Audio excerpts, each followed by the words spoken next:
Good evening and welcome to the April 19th, 2022 regular meeting of the Ann Arbor Planning Commission. For detailed information on meeting procedures, please review the full printed meeting agenda, which is available online. Mr. Leonard, will you please call the roll? I knew exactly what you meant. Commissioner Mills. Here. Commissioner Gibb-Randall. Here. Commissioner Sauve. Here. Commissioner Abrams. Here. Commissioner Hammerschmidt. Here. Commissioner Dish. Here. Commissioner Lee. Here. Commissioner Clark. Here. Commissioner Weich. Here. Full house. Great. Next up is an agenda. Can I have a commissioner move the agenda? Moved by Commissioner Lee, seconded by Commissioner Abrams. Any discussion of the agenda? All in favor of the motion, please raise a hand or say yes. That's all of the hands. Item number 4 are the minutes of the previous meeting. We have the minutes from the April 5th, 2022 meeting. Can I have a commissioner move those? Moved by Commissioner Sauve, seconded by Commissioner Dish. Any discussion or corrections? All in favor, please raise a hand. That is all of the hands. Next up are the reports from city administration, city council, planning manager, planning commission officers and committees. Commissioner Dish, do you have any report for us? Yes. Last night, council approved the annexation of the Wilson Berry property, or not annexation, excuse me, the rezoning of the Wilson Berry property, which was annexed. You're looking puzzled, Shannon? 614 Riverview Drive. And I really don't think that there was anything else. We talked about the budget, but I don't think it's of interest in any specific way. Oh, there's $700,000 $700 for the master plan. Yeah, so there's $700,000 for the comprehensive land use plan Very good. in the budget. Mr. Leonard, anything to add? I do have a couple things. I had the pleasure of joining Dr. Stoltz and Executive Director Jennifer Hall at the last session of the Housing and Human Services Advisory Board webinar series on affordable housing. If you, now that I've already given my presentation, my nerves are quashed. So if you didn't get a chance to see that, it is available on our website. It is about the intersection of zoning and affordable housing and sustainability. I also want to revisit an issue that's been coming up with of all of your meetings lately, the parking amendments. I presented at the working session that I created some confusion and during the discussion where the parking amendments were adopted. Additionally, a smaller piece of that is I mentioned that there might be some other UDC references that also need to be adjusted as part of that. Upon analysis, those are more extensive than I originally thought. So I will be representing the parking amendments to this board on May 17th with all of those additional amendments. If any other questions arise about the interplay between our form-based standards and the maximum, I'm happy to address that and provide additional information. But the other sections that rely upon the parking section, as I said, were a little bit, I don't think they're significant, but they're more extensive than I originally thought, and thus certainly worthwhile for the Planning Commission to review before they proceed. So that'll be May 17th. And that's all I have. Thank you very much. Are there any commissioner officers, committee liaisons that have anything to report? All right, then we can move on to item 6. This is the first opportunity for public comment. Persons may speak for up to 3 minutes about an issue that's not listed as a public hearing on this agenda. So we'll have dedicated public hearings on 212 Miller, 2600 Pontiac Trail, and those are the only ones where we'll have public hearings tonight. Does that sound right? Okay. For any other issue, though, please, if you're joining us virtually, you can use the raised hand feature on Zoom. You can press *9 if you are listening in by phone, or you can call in now at 877-853-5247 and enter meeting ID 977-6634-1226. Mr. Leonard will select callers who have raised their hand by, again, pressing *9 or the raised hand button. Please move to a quiet area and mute any background sound so that we can hear you clearly. But before turning it over to those who have joined us remotely, if there's anyone in the chambers here that would like to provide public comment now, you can go ahead and approach the podium. Mr. Leonard, are there any online? There are not. All right, then we will move on to item 7, which is the public hearings that are scheduled for the next business meeting. We have one new public hearing scheduled for the May 4th meeting. This is comprehensive plan review. The Ann Arbor City Planning Commission and Planning and Development Services Unit review the city's comprehensive plan on a regular basis. The comprehensive plan consists of several plans or elements that work together to describe a vision for the city's future and guide decisions about its land use, transportation, infrastructure, environment, housing, and public facilities. The adopted plan elements can be found on the city's website at a2gov.org/compplan. That's comp plan, one word. And as part of an annual review, the Planning Commission is seeking comments about the city's comprehensive plan, including elements that should be studied for possible change or new elements that should be added to the plan. All right, very good. Next, we'll move on to the regular business for tonight's meeting. So we're on 8A, and first up is 212 Miller Avenue. We'll start with a project presentation and then the staff report before opening up the public hearing. Just give me a moment to get folks promoted here.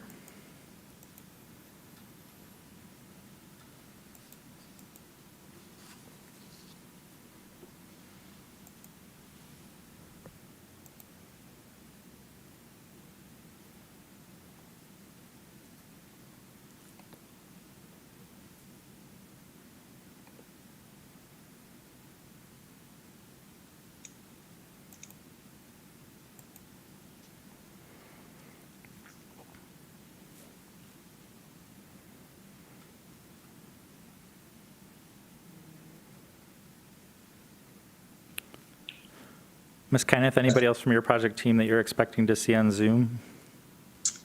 Not on Zoom. I think you have everyone that was joining by Zoom and Carl. Can you Schroeder, I unmute believe. yourself if you're muted? It doesn't look like she's muted, and I can very vaguely hear her, so Okay, give me a minute. I'll see if we can get the volume turned up there.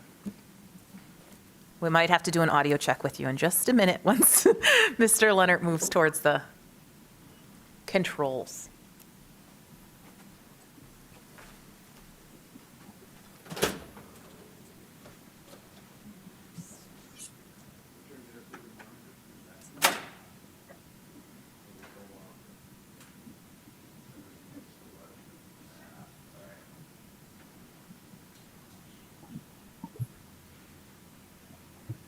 Help has arrived. Help has arrived.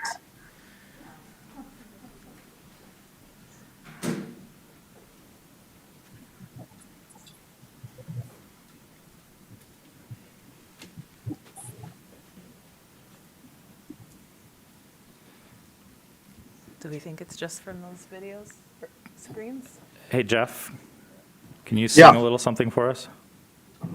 You want to say that again, Brett? Nope. Can you hear me now? We hear you like at the end of a very long, long tunnel. Oh, okay. Can you hear me now? Yeah. We'll work on it.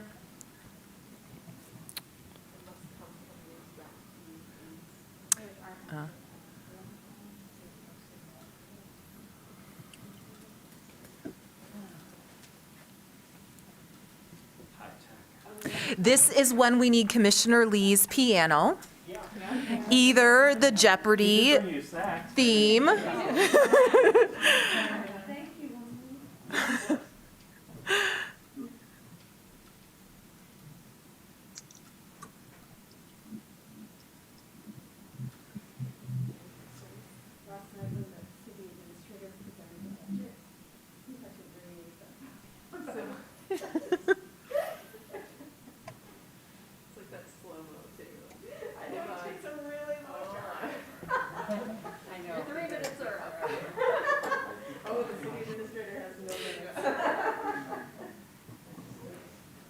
Mr. Khan, can you try talking again? Yeah. Are you able to hear me now? No. I'm chatting. Sorry. It's enough to, like, between lip reading and hearing it down the hall, we can hear you, but we're working on it. By we, I Okay. mean CTN and Mr. Leonard. Right.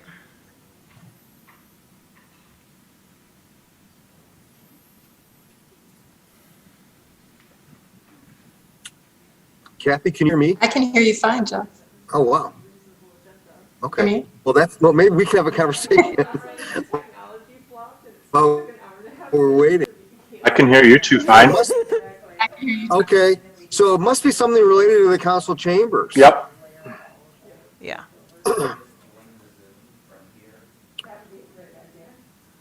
I wish I could mute my face, but Brett said, no, I have to show my face. We are here, yeah.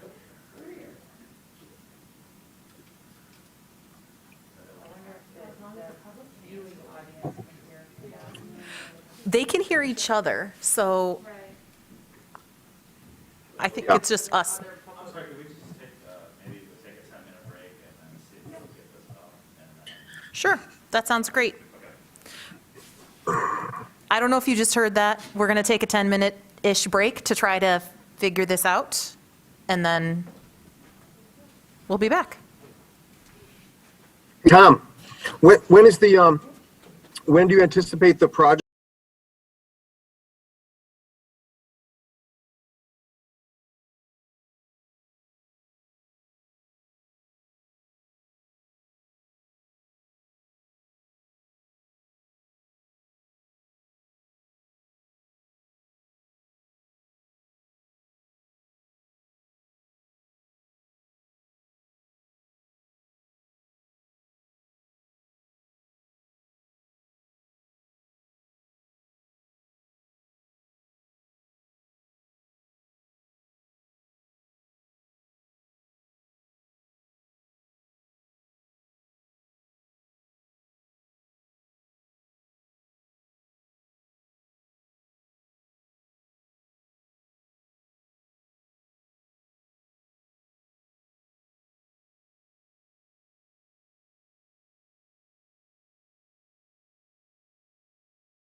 we would lose view.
There we go.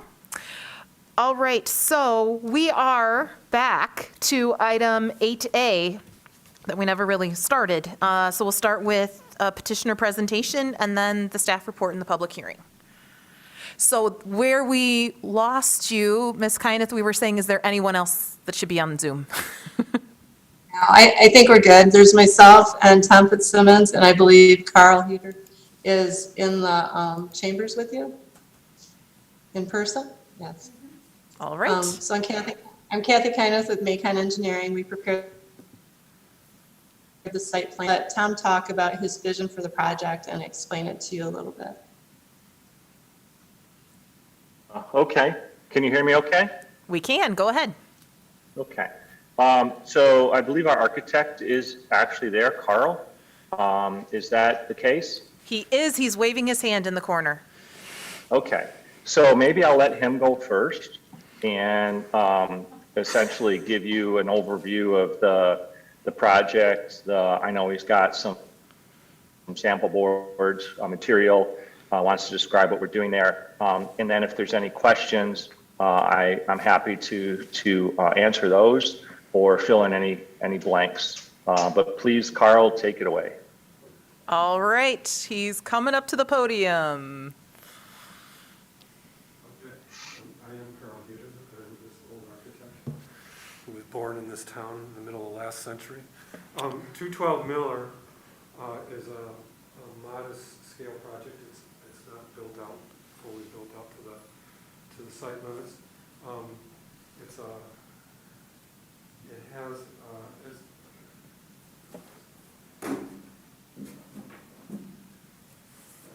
hopefully you looked at this together. This is a master model, so I'm always cutting and carving. It's shorter in height. It has this 20-foot courtyard down the side here, giving us 20 feet of room from this building to this building. This west side is curved and it faces over a parking lot right now. Mr. Huter, Yes? speak as close as you can to that microphone at the podium so folks watching on Zoom can hear you as well. I'm sorry. Thank you. we've tried to develop the front of the building with more green space. I hope you notice that. We have a green fence that goes across the front of the building here. There's a landscape area between the building and the sidewalk. We have trees down through the courtyard area. I don't know what else. It's a 7 or 8 unit building, depending on the final configuration. The parking is down below. You go down and under, and each garage is 2 cars deep. Each garage will have its own EV outlet in it for at least one electric vehicle. And then the tenants drive into the garage, and then they access their units from an elevator that goes from the garage level up to the first, second, and third floors. And also by going in the unit entries on the east side, you can also come in a front door and access the same elevator. That'll take you up to your unit. And there's also a stairway that goes up to the units.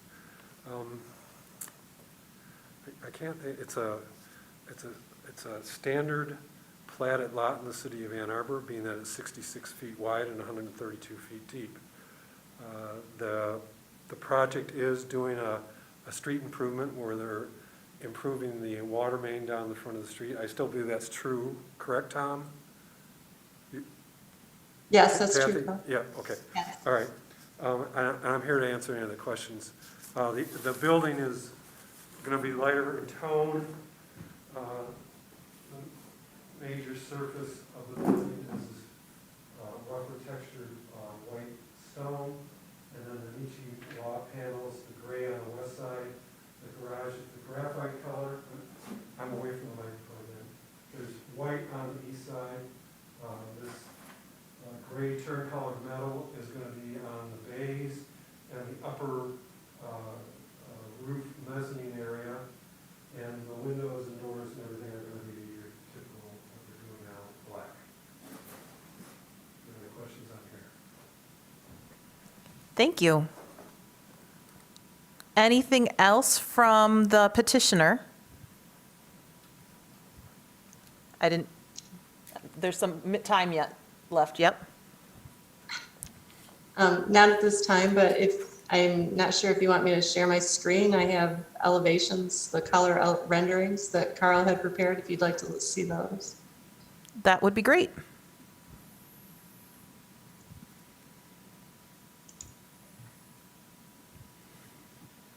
All right. Can you see that? We can. Yeah. Okay. So this is the south elevation, which would be the front of the building facing Miller. You can see the green that Carl was talking about. This is the 309 building. This is the east elevation. So this would be what the elevation facing the 309 building would look like, the courtyard and the entrances to the units. Oops, I think I skipped one. This is the north elevation, so this would be the north side.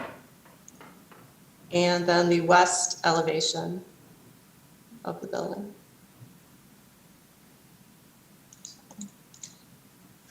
I think with that, we'll turn it over to Jeff for the staff report, if that's okay. Very good, thank you. Thank you. This project did go to the Design Review Board, which provided some comments. The project is consistent with the scale and character of other projects in the D2. We also feel that the project is consistent with city goals for increasing density downtown. This is a tight little site with an existing home from the latter part of the 19th century there. And they were able to get 8 dwelling units. Staff did support the proposed site plan. I'd like to read that recommendation. Staff recommends approval of the site plan because it complies with all applicable local, state, and federal ordinances, standards, and regulations, and will not cause a public or private nuisance.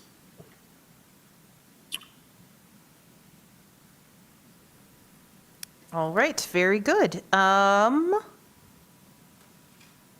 I think we are ready to open the public hearing. This is an opportunity for persons to speak for up to 3 minutes about the proposed, the 212 Miller Avenue site plan for Planning Commission approval. We'll first call on individuals who are present here in council chambers and then remote participants to speak during this public hearing. If you've joined us remotely, press the raised hand button on your Zoom screen. If you have already dialed in, you can press *9 to raise your hand. And if you would like to dial in now, the number is 877-853-5247. Our meeting ID is 977-6634-1226. Mr. Leonard will select callers that have raised their hand, calling on you by the last 3 digits of your telephone number or your Zoom name. When speaking, please move to a quiet area and mute any background sounds so that we can hear you clearly. And for either method of participation, please state your name and address for the record. Is there anyone here in council chambers who'd like to speak at this time? Go ahead, Mr. Garber. Apparently, I need no introduction. Ken Garber, 28 Haverhill Court. Nice to see everyone. Multifamily residential is a good use for this site. It's too bad a functional building has to be demolished, but overall, a positive addition. My comments, as usual, are about building, HVAC, and greenhouse gas emissions. This is a small building, but everything matters. The 820 Climate Action Plan, Strategy 2, Action 1, assumes no natural gas in new construction at all. In our climate emergency, the forced air gas furnace is a technology that no longer has any role in new residential buildings. The best alternative is some version of a heat pump, air source, or ground source. Let's review the basics. Heat can be extracted from a cold outdoor air based on the second law of thermodynamics, which states that, among other things, any temperature difference can be made to do work. Heat pumps use electricity to power a compressor and an expansion valve. Compressing a gas raises its temperature, warming a cold building space. The cost of installing a heat pump in new construction is about the same as for a traditional boiler or furnace ducted system, possibly cheaper because of the dual heating-cooling role and the lack of ductwork. New refrigerants make heat pumps practical in cold climates like ours. Resident utility costs may be higher or lower depending on the relative cost of electricity and natural gas at any point in time. For an 8-unit building like this, you can go either with a mini split, where separately controlled indoor units connect to a single outdoor condenser/evaporator, or with VRF, which sends refrigerant from the outdoor unit through individual compressors and a heat recovery box and is more adjustable and efficient. But the main thing is that a heat pump produces no direct greenhouse gas emissions at all, while burning natural gas is almost as destructive to our climate as coal when you take upstream methane emissions into account. This building will produce roughly 104 metric tons CO2 equivalent emissions a year from gas combustion. Of course, it may reduce commuter miles, lowering gasoline emissions. I've done those calculations too, and the savings, while important, only offset about 1/6 the emission costs of using a gas HVAC system. I think many people in the community care about this. A fully electrified building could provide a marketing advantage in Ann Arbor, but that is incidental. It's just the right thing to do. Thanks. Thank you. Mr. Leonard, are there any folks who've indicated that they're interested in participating in the public hearing remotely? No, Chair Mills. All right, very good. I'll close the public hearing then and read the motion, and I need to go back to that. The motion reads, "The Ann Arbor City Planning Commission hereby approves the 212 Miller Site Plan for Planning Commission as it complies with all applicable local, state, and federal ordinances, standards, and regulations, and it will not cause a public or private nuisance." Moved by Commissioner Sauvé, seconded by Commissioner Weich. Anyone want to kick off the questions or discussion?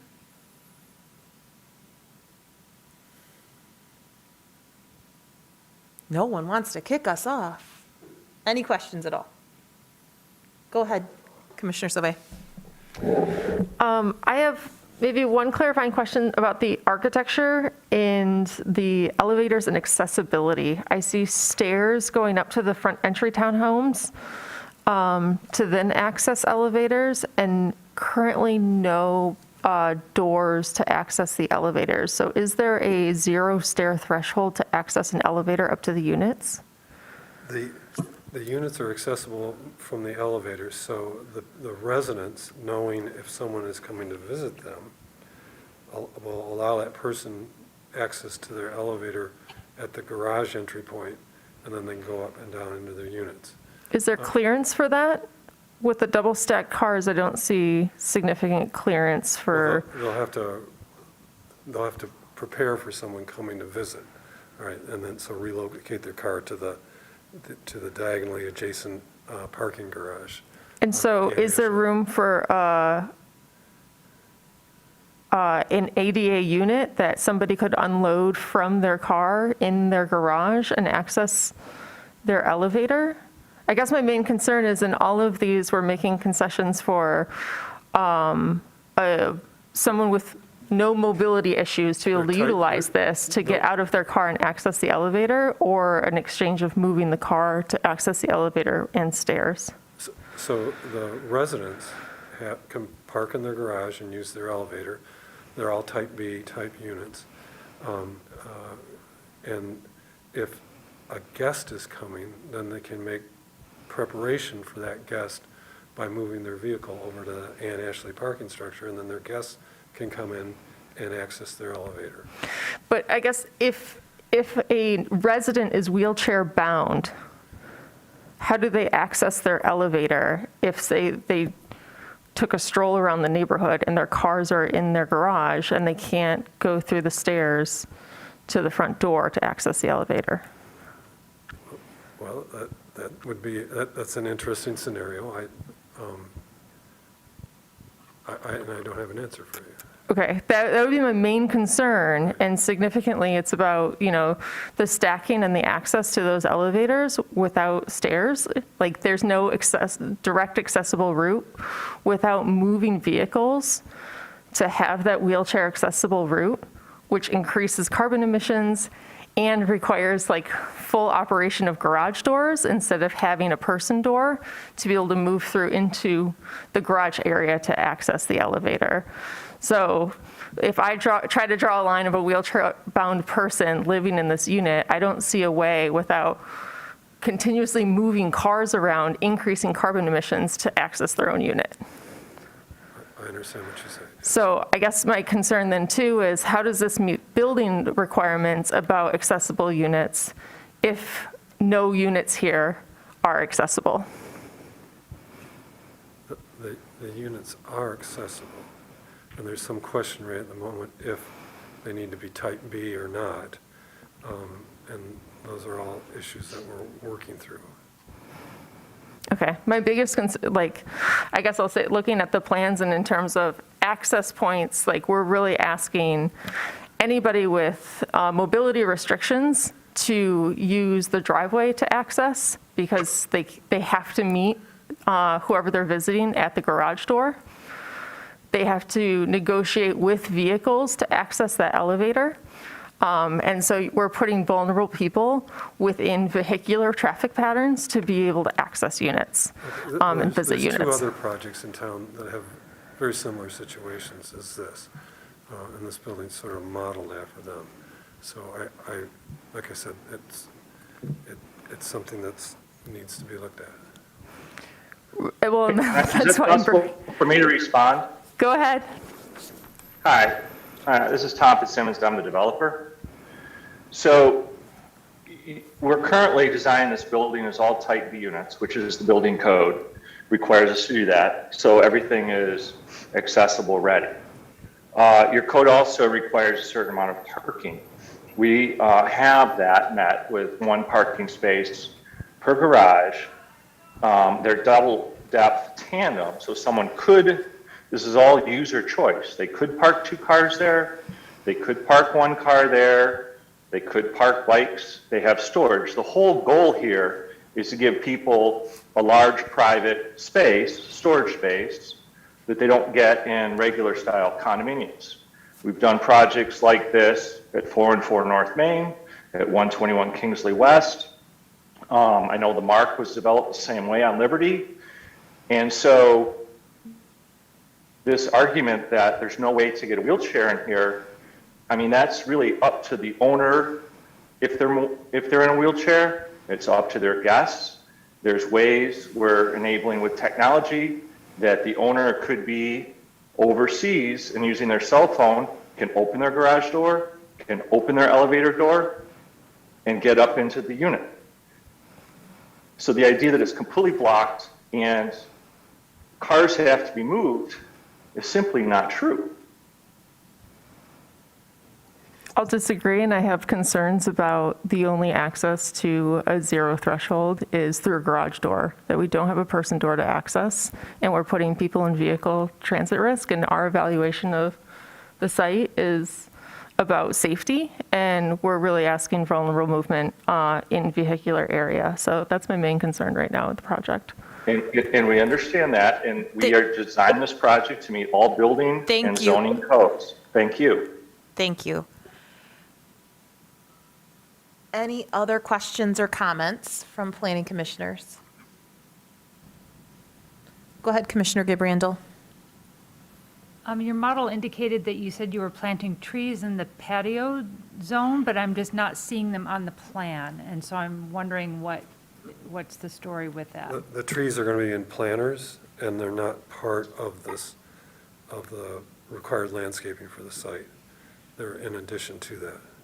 Okay, so you're telling us about them, but they're not part of your kind of base scope in terms of, They're not a part of the site plan approval process. They're part of one of the amenities that's going to be in the courtyard.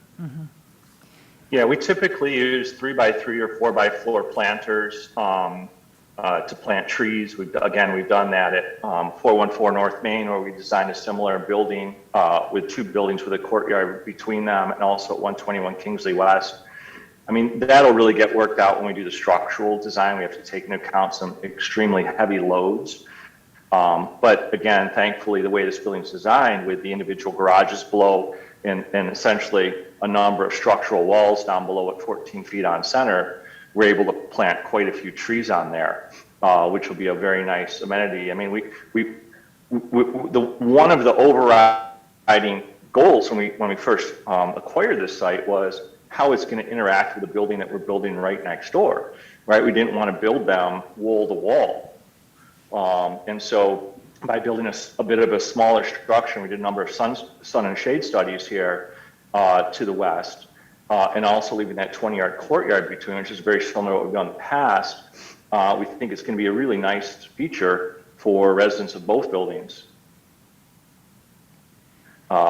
what that planting plan will be in that courtyard. and then have you all considered doing any kind of electrification for the building in terms of, stoves or ovens or, going, also thinking about HVAC and things like that? Is that something you all would consider? Yeah, you bet. So right now, what we're using is high efficiency heat pump condensing units. So it's sort of a hybrid system where it's air-to-air heat exchanger. So it's all electric and most of the shoulder seasons and in the summer. It relies on a backup natural gas in the dead of winter. So that's your essentially backup heat source versus all electric where you're relying on electric resistance heating. So we've had very good luck with these. We're installing them all throughout 309 North Ashley next door.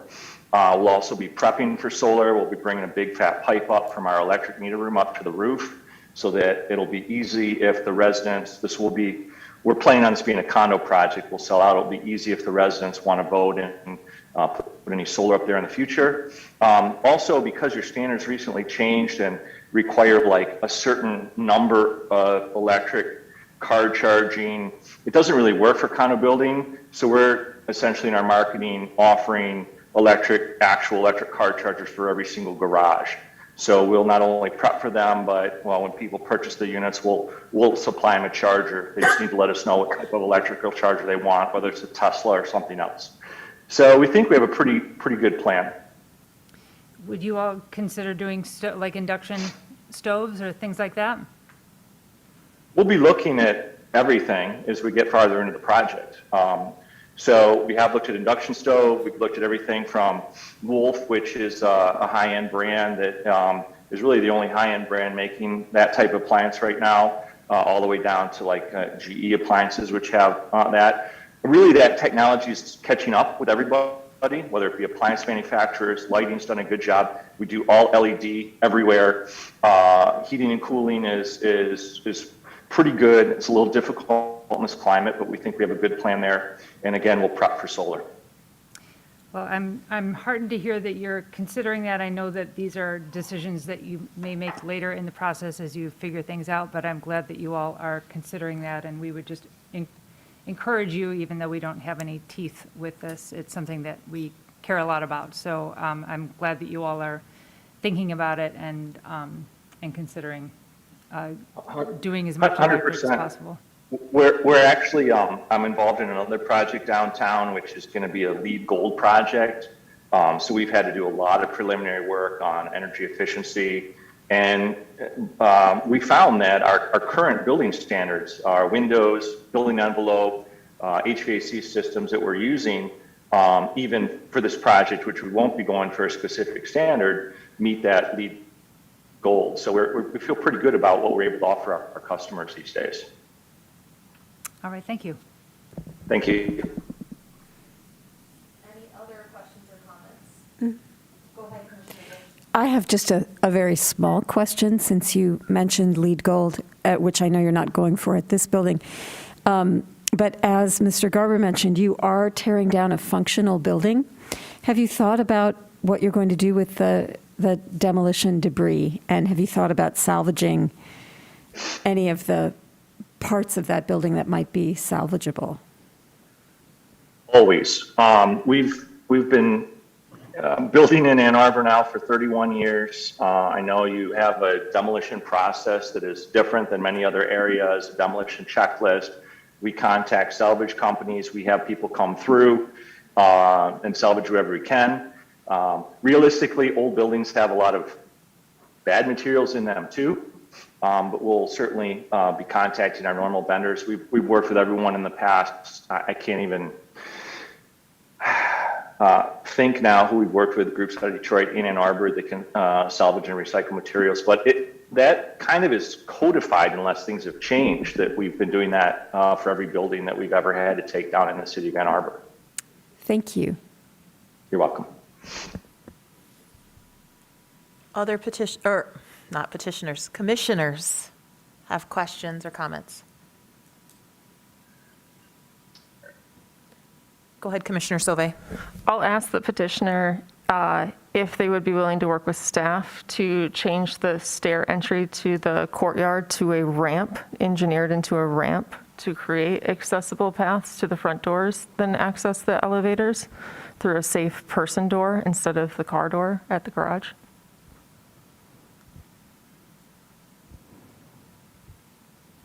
Sure. I'm not quite sure how that works. I mean, we looked at the ramp and had a hard time making a ramp work up to that courtyard level. I think one of the biggest issues is your engineering department and wouldn't allow us to essentially bring a ramp landing off of the sidewalk because of the slope of Miller. They'd say that that's not ADA accessible and you can't even start with that. So that was one of our biggest issues when we started talking to them about it. So it was really hard to figure out how to even get a ramp up to that level. I'm certainly willing to engage with staff, both planning and engineering. I mean, once we're hopefully done and receive approval, usually Kathy starts working with engineering, prepares all the plans. As Carl mentioned, we do have to bring a new water main up from First Street to service this. And so when she's working on engineering plans, sure, we have no problem looking at a ramp there. We did once, but we just ran into problems with engineering staff. Kathy, please jump in here if I'm something that is not correct, but that's my recollection of this process. Now, as you know, Miller is a fairly steep street, and the grade of Miller exceeds what's allowed by ADA. So there becomes a problem when you start modifying the sidewalk that you can't make the situation any worse than what it already is. And to install a ramp, we would have to put, a level landing pad in that sidewalk, which then results in all of the other sidewalk being at a steeper grade than it's already at. So we did look extensively at putting a ramp in here. We looked at different ways to put more than one ramp. We just really could not find a way to make a ramp work. We even looked at putting a ramp, that went deeper into the courtyard, but then that impacts, the garages and what space is available in the garage. And we couldn't get the ramp to work and maintain, the ADA compliance for the sidewalk on the street as well.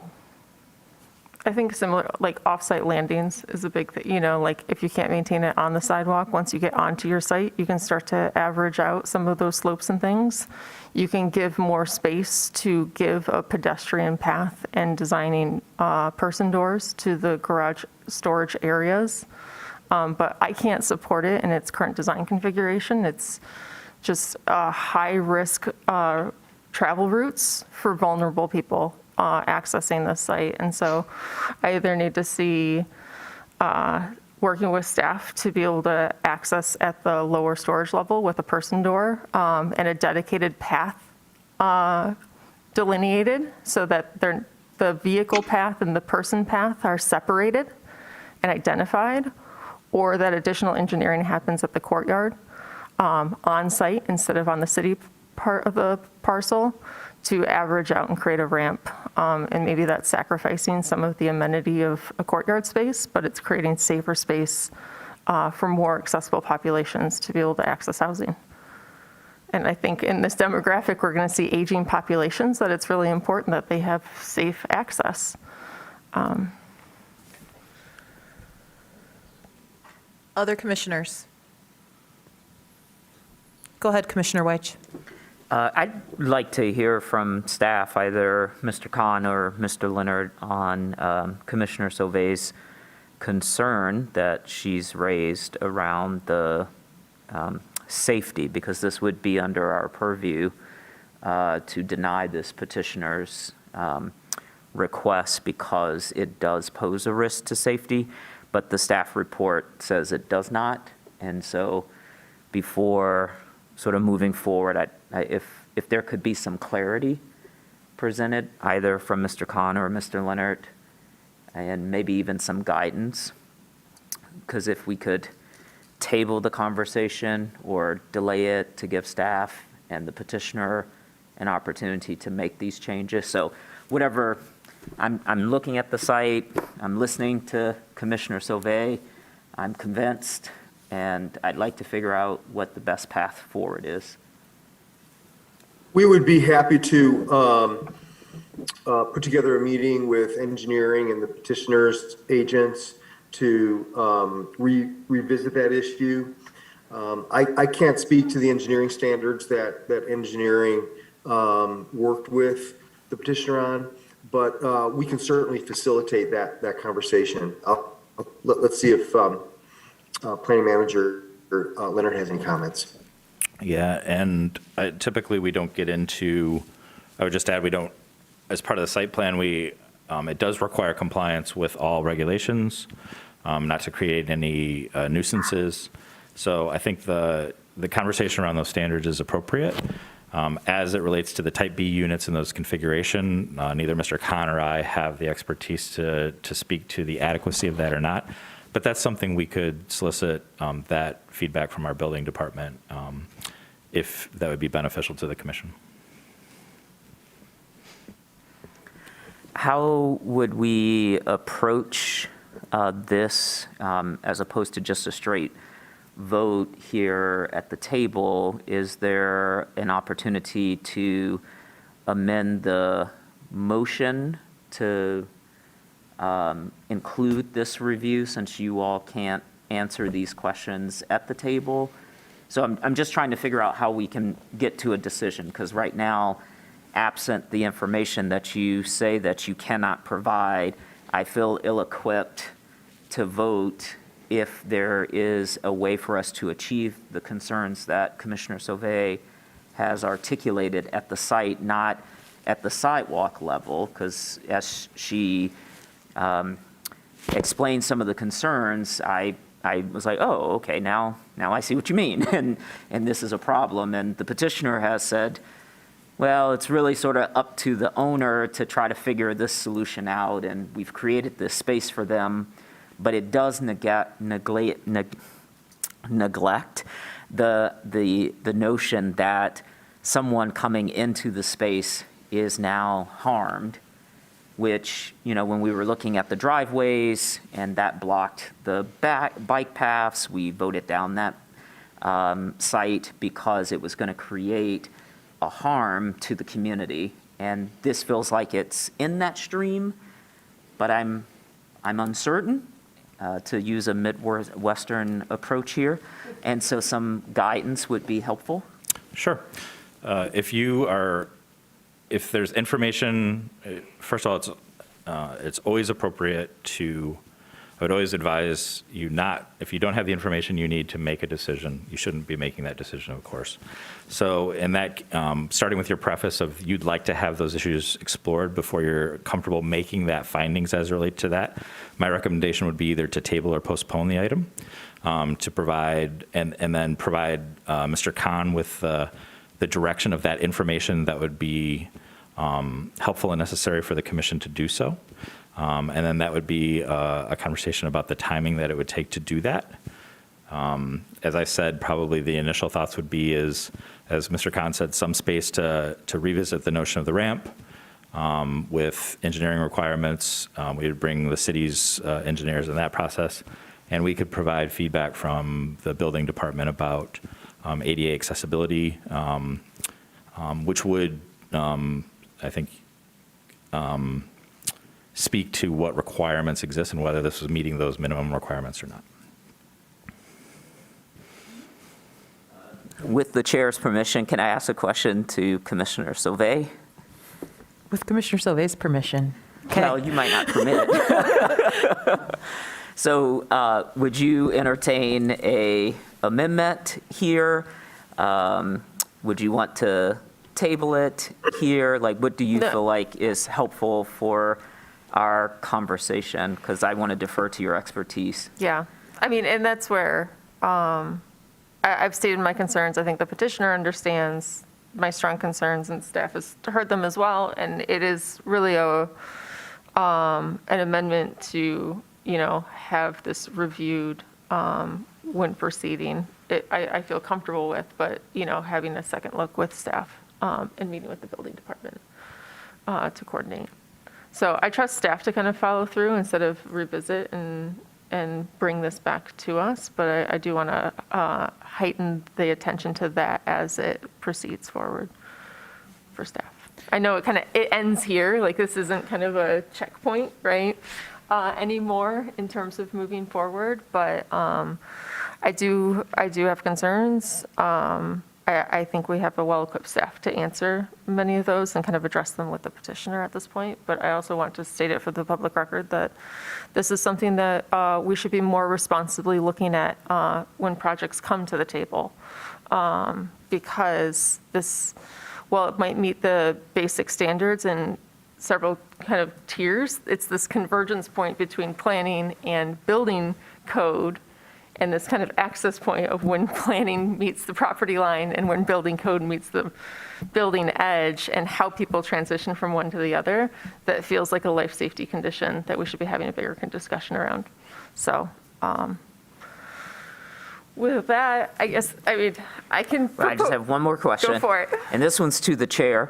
So Chair Mills, is there a mechanism available to us in your judgment that will either allow us to amend the approval pending the outcome of the engineering review, or do you recommend that we put an amendment in place to postpone pending that information? So hopefully that was clear. Okay. Yeah, Thank and actually, I appreciate that, and I am going to respond with a question to staff, because I heard two different things, right? I heard a motion to postpone, which is infinitely doable, and that's what we would typically do if we need more information. What I also heard, and correct me if I'm wrong, is an approval contingent upon staff reviewing, which in my estimation, again, this is, and the reason that I have the question, is whether staff's comfortable with that under what, if the answer is no, like, it doesn't seem feasible, reasonable, like, because this is, typically, we've done that in the past when it would go on to city council. So this is why I want to pose, I'm looking behind me to Mr. Leonard, but also would ask Mr. Khan,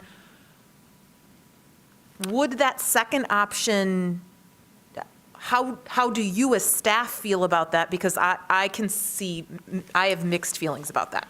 Yeah, I'll start. Typically, when you add a condition like that, it's to seek an outcome.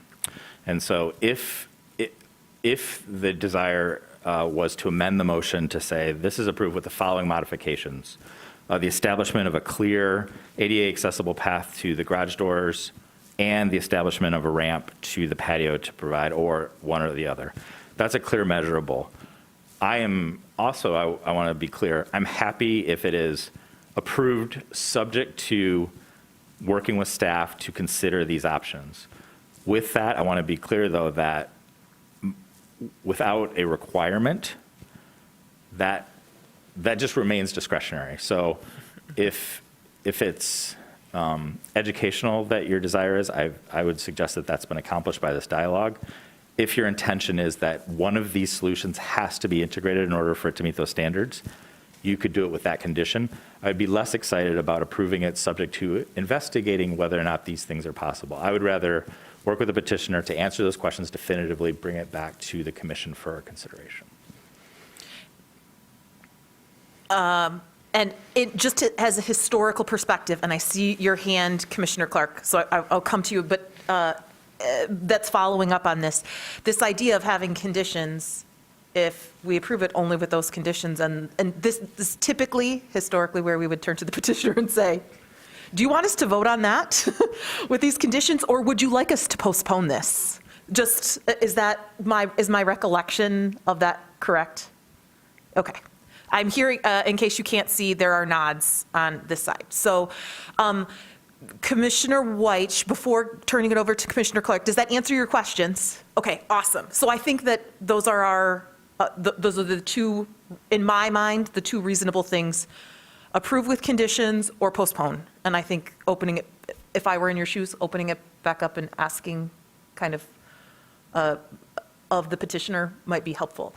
Commissioner Clark. Hi, I agree with Commissioner Sove's concerns, and I would prefer to, I don't feel like we have enough information to maybe vote and prefer to postpone. I'm just, curiosity for my own knowledge, this is, I think the existing structure is a 1900s, like, brick house. Is this required to go under any, like, Historic Review Commission or any other body, or is it just us? I don't know who that would be directed to. I'm going to direct that to staff. I'm happy to answer that. The house on this site is not in an historic district. Thank you. So therefore, it's not protected by our historic preservation ordinance. Oh, thank you. And then just one other question.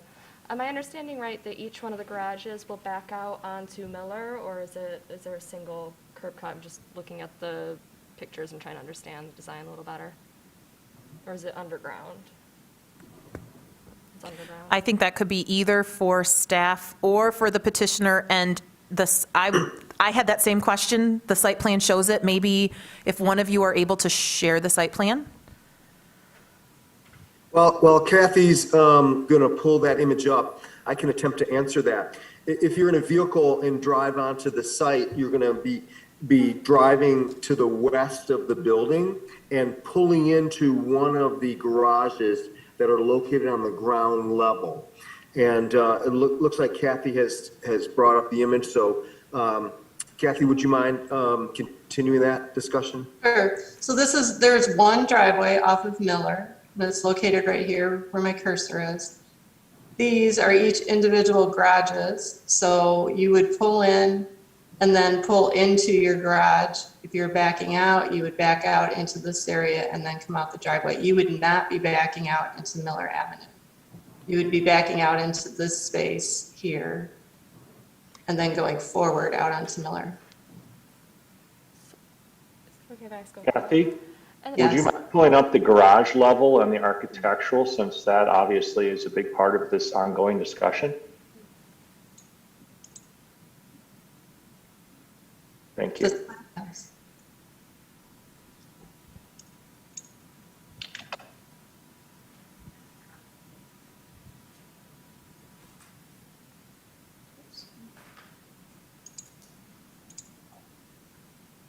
There. Thanks. Not sure if that helps anybody understand what the current issue are on planning commissioners or not, showing the ability to park 2 cars in there or park 1 car in there. These garages are wider than we typically do. 1-car garage is 14 feet. Point of order, I- Chair Mills. I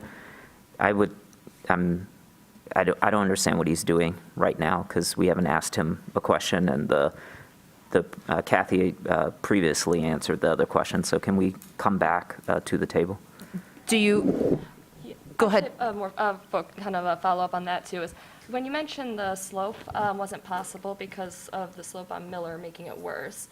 But then I think kind of a brief mention was made that there might be some concession on the way that the garage was configured if the slope was different. Could you just elaborate on what kind of concessions would have to be made? Or if that was the case, or if I'm misunderstanding about what would have to change about the design? Let me get back to the site plan here for you.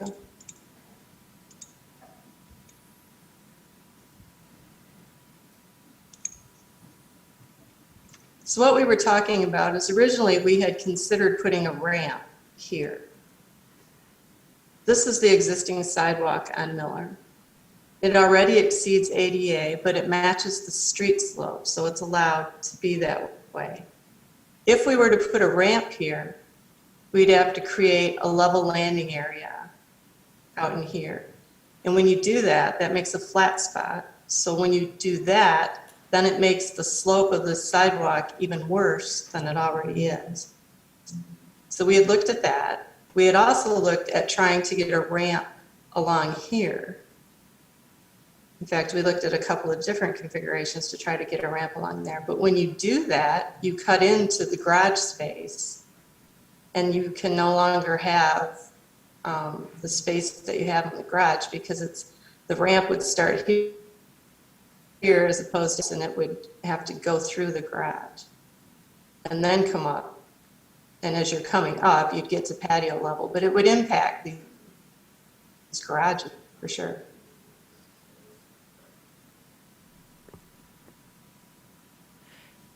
Anything else, Commissioner Clark? I think that helps to understand that the concession would be just the garage would have slightly less space for tenants was helpful. Thank you. I really appreciate that question. Sorry if I'm jumping in, if anybody else.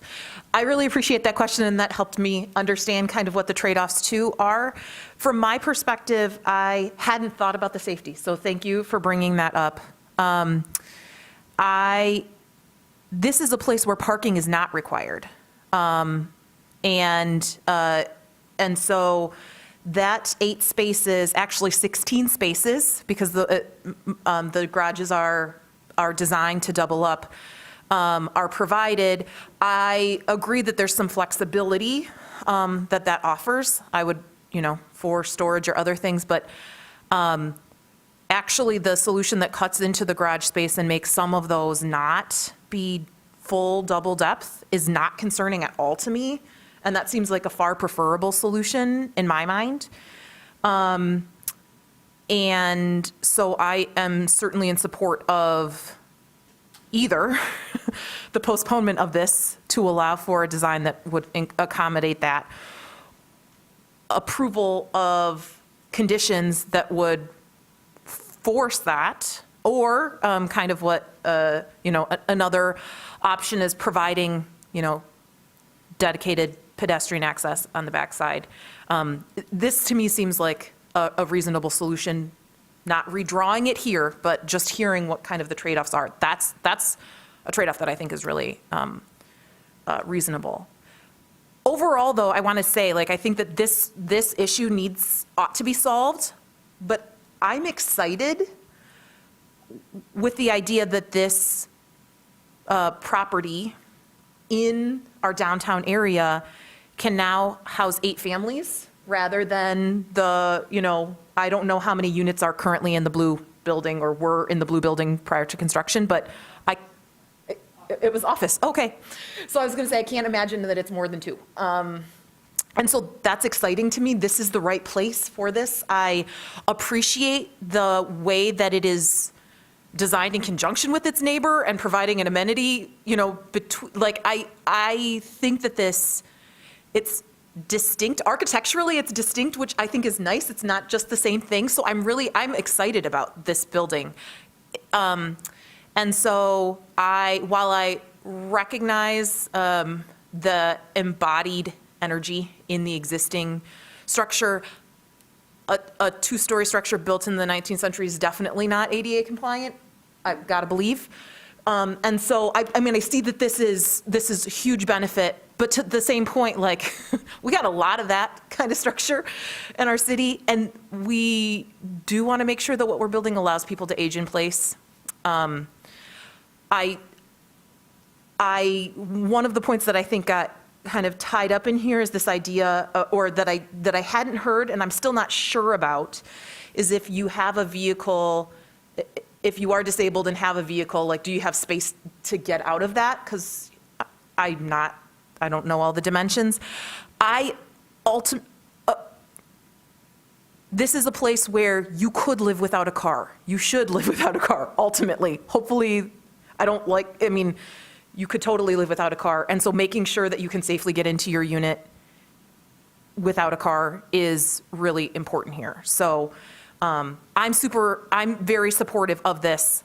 I hope that one way or the other, we can get to the solution on making it accessible through the front door effectively. Rather than pushing it off on another, I think I will directly ask the petitioner, would you like us to postpone this?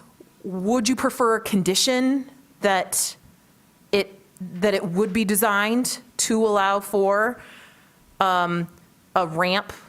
I'll put it on you. Which do you prefer? May I ask a question? Can I ask a question of you?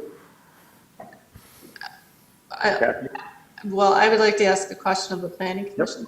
All right. You can ask me. Go ahead. Are you asking us to do something above and beyond what's required by building code?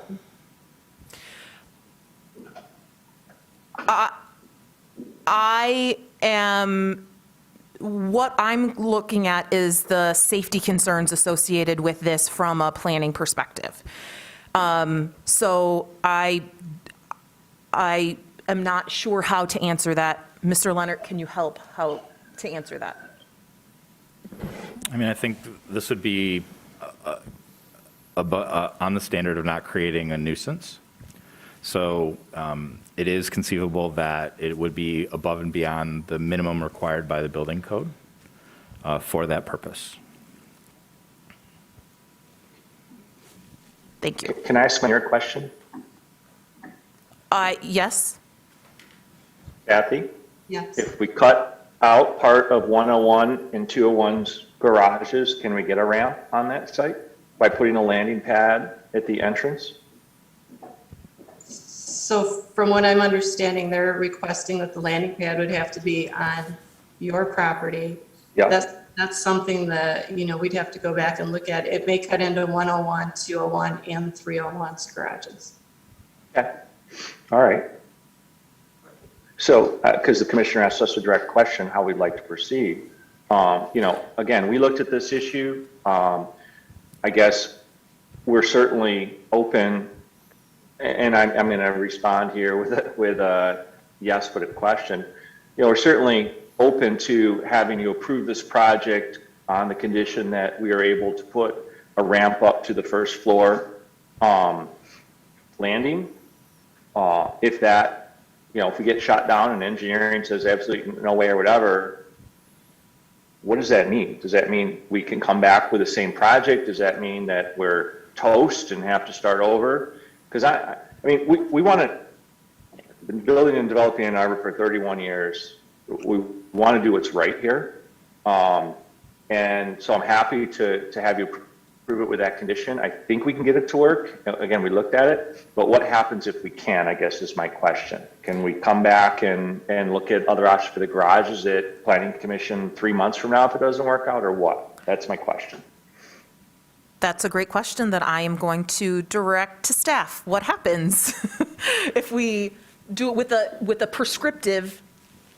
So if the condition is added as a prescriptive requirement, that would have to be satisfied in order for the project to proceed. So if it was determined at some future point that that was not feasible, they would have to submit a new site plan that made the proposed amendments that could be realized. And then that would be considered under whatever requirements, depending on that change to the plan, are prescribed by the ordinance. So in short, if it couldn't be realized, they would have to submit a new site plan that could be realized, and it would go through the normal review process based on potentially a modification or amendment to the existing plan, or if it were something drastically different, might come fully back to the Planning Commission. But it would set the expectation that that had to be achieved to proceed. Okay. Sorry, go ahead. Then if I may, I respectfully request that you postpone this, because it seems to make more sense that we try and work it out with staff and engineering now and just come back to you at the next meeting or the next meeting after that. Okay. Then agree to something may not be achievable and have to resubmit and go through review by everybody, which doesn't make any sense to me. Okay. Also, I want to say, your architect has been politely raising a hand. So if you want to contribute to this conversation, go ahead.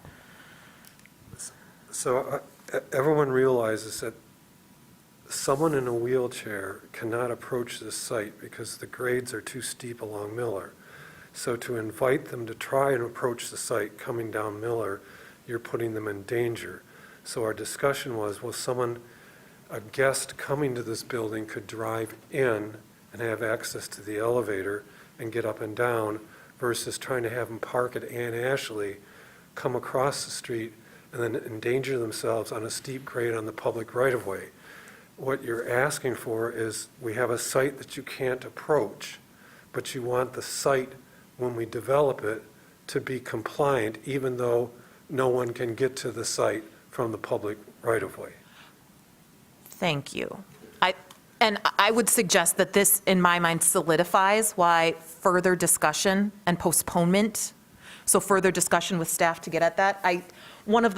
In that discussion, what I'm hoping would happen is that there's discussion of, if you arrive in a van that has a lift, if that's what it's called, off to the side, where actually you would park that. If these garages are actually wide enough for that, that's what I'm hoping that you guys can have. I see all of the complexities here, but I would really like staff's professional recommendation with lots of consideration in that. I'm not going to make the motion to postpone. I'm going to wait for somebody else to make that, because there's lots of hands up too. Oh goodness, this has raised a lot of things. It's directly on this, Commissioner Clark? No, I just wanted to kind of kindly point out too that we're not necessarily only talking about people in wheelchairs. There's other kinds of reasons that people may not be able to drive. There may, it's Ann Arbor, there's a whole number of people that are one car or no car households. So the wheelchair point seems a little bit of a tangentially, yes, the grade is important for wheelchairs, but there's also people that may have visually impaired or maybe elderly, any number of reasons that they may not be in a wheelchair, so, but still need access without a vehicle. Commissioner Gibrandl, okay, and then Commissioner Hammerschmidt. So to have a van accessible and aisle, you need 13 feet. So you could get something, it depends on where you're parking within that system to be able to make that happen.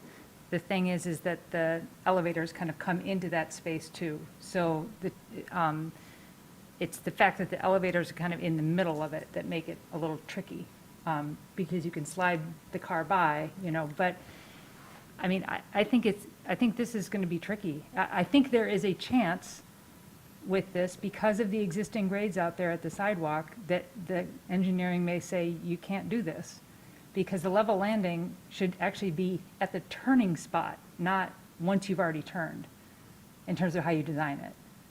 So this is the thing, that it's just a really tricky site. It's a really tricky site. So this is the thing that's tough about this, is that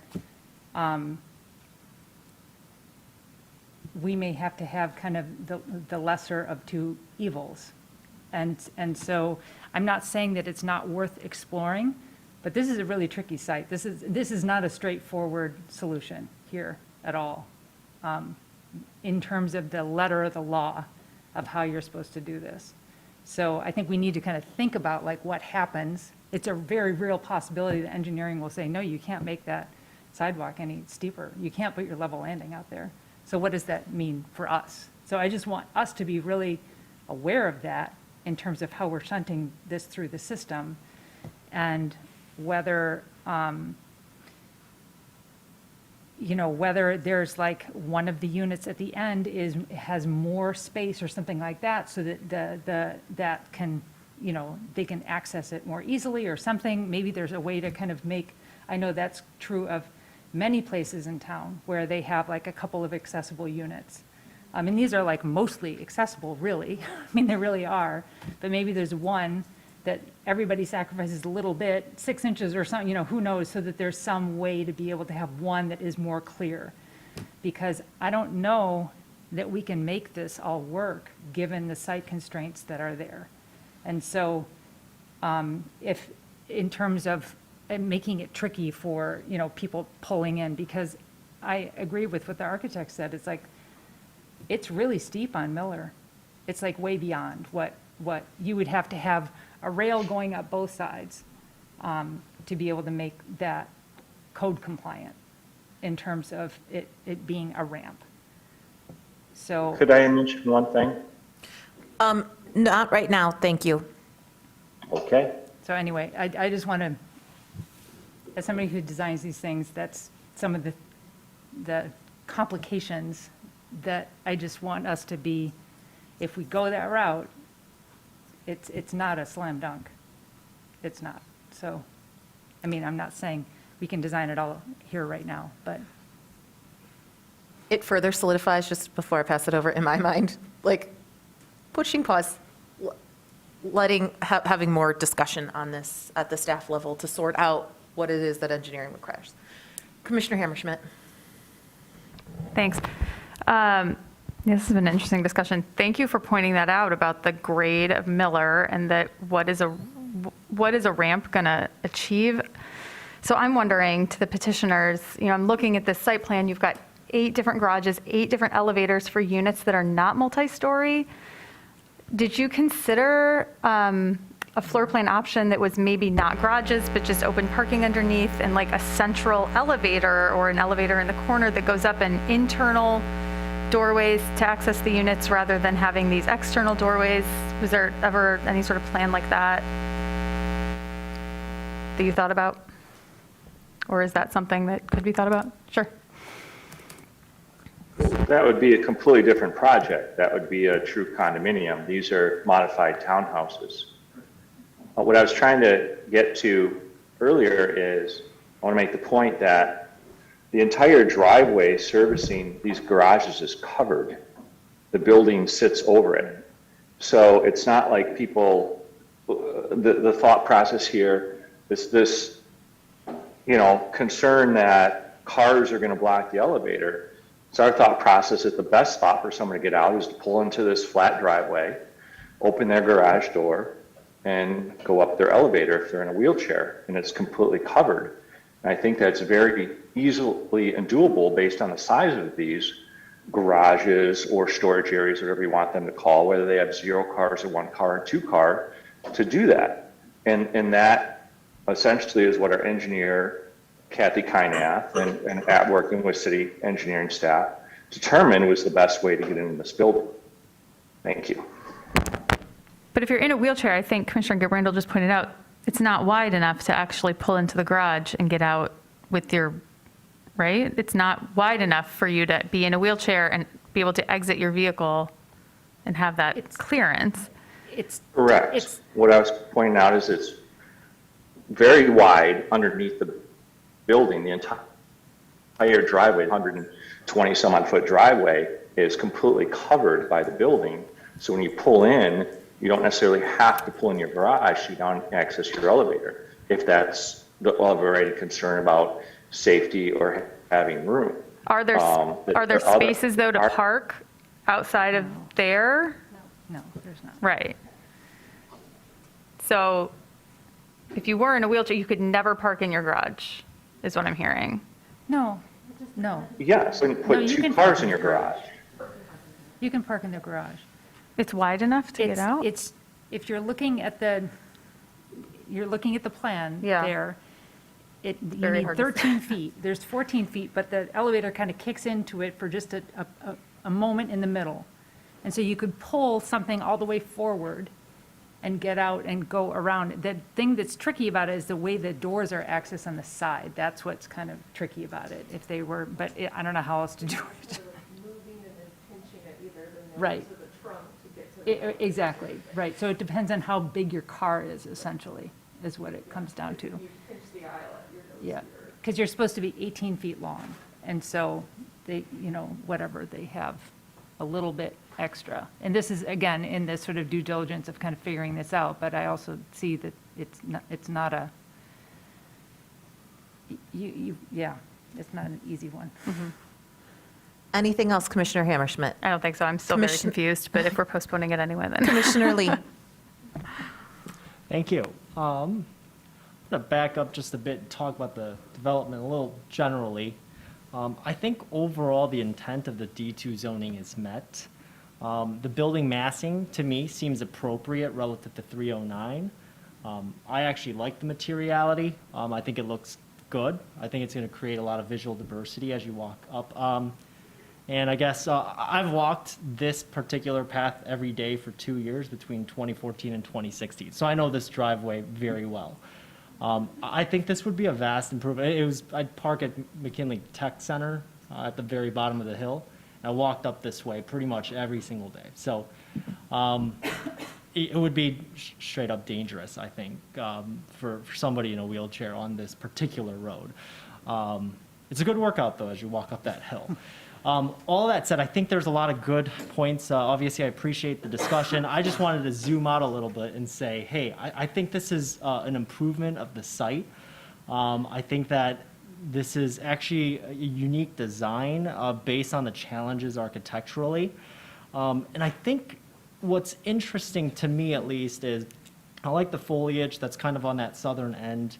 It's got that kind of vehicular area. I would love to see some kind of a mirror or something that gives you a little bit more visibility of that sidewalk, just because of but the line of sight looks good. The entryway that we've been kind of focusing on, about the staircases and such. To a certain extent, I actually love the concept of activating like the front kind of porch area and this concept of like having this activated area for the residents. I think that's very important for community efficacy, for a neighbor to get to know one of their other neighbors. So having successful quasi-public spaces like this, I think, is important. And so I think from a design standpoint, I actually think this is a pretty neat project. I do understand the concerns about accessibility and safety. Those are obviously paramount. The entire policing authority of law comes from the health, safety, and general welfare. Given the context of all of this, I suppose I'm of the mindset that I actually do think that this scales well to the block. You have appropriate massing that masses towards downtown, so it creates legibility for the pedestrian that is traversing up this way. And I can tell you, just again, firsthand, I made this walk every day. So, and right now that building is like pretty set back, and it's not that exciting. So I think it's introducing more options. So overall, I just wanted to, those are my comments. I wanted to step back and just say, I know we're hyper-focused on the ADA accessibility. I think the building, again, I'm not a building code expert, so I'm just going to actually leave it at that. So, but overall, I think with the challenges of the site, materiality, massing, intent of the zoning have been met here. So I suppose I will leave it at that, and just wanted to at least interject my comments with respect to this development. So, thank you. Any other commissioners?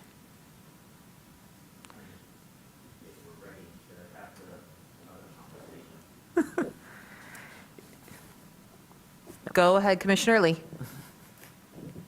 Thank you. Just to be unequivocal, I have utmost respect for, obviously, Commissioner Salve. I think that was is a very astute point that you raised. I, however, will respectfully have to dissent on that. If this went to a vote, I would be voting in favor of it in the current design. So I just wanted to make that unequivocal just as we proceed here. But I'm also, if it needs to be postponed for the viability of the project, I'd also be on board with that as well. Thanks. Others? Commissioner Which, were you I intending to was make just a motion? It sounded, no, I wasn't going to make a motion. I was going to actually defer to Commissioner Sauvé for the motion. But it sounded like the petitioner is open to the postponement as opposed to us amending the motion at the table and then having to go off and meet that amendment. And so how would we... Can we get staff support for that? Is it just a straight postponement? We just vote to postpone? We don't need any language? Great. This is why you're the chair, Chair Mill, so I'll defer to you for our next step. There you go. Well, I'm going to take that as a, go ahead, Commissioner Abrams. Thank you. I feel a little tied in knots, so I just want to try to iron them out for a moment. So the logic behind the postponement is one, so that the petitioner and staff in engineering and planning can address potential safety concerns about access to the site for those with limited mobility, but seems like it's important for us to parse the difference between somebody in a wheelchair and just somebody who has difficulty walking up steps. So it seems like what we have heard is that if you are in a wheelchair, you cannot approach this. I'm not saying this is fact, I kind of want this, I'm asking for confirmation of this assumption, or my understanding, is it correct? If you're in a wheelchair, approaching this site, not in a vehicle would be very difficult because coming up or down Miller is already a slope that exceeds the ADA slope. So if you're in a wheelchair, you are presumably entering this site in a vehicle. And then the question is, has there been enough done to address how one gets into the building from the driveway? And then the other question is just, is it okay to have a stair and not a ramp that connects the sidewalk to the courtyard for those with more limited mobility? And maybe just with like nods, is that others' understanding of this? Because I think one thing I'm wondering is, I do think that the petitioner thought about and looked at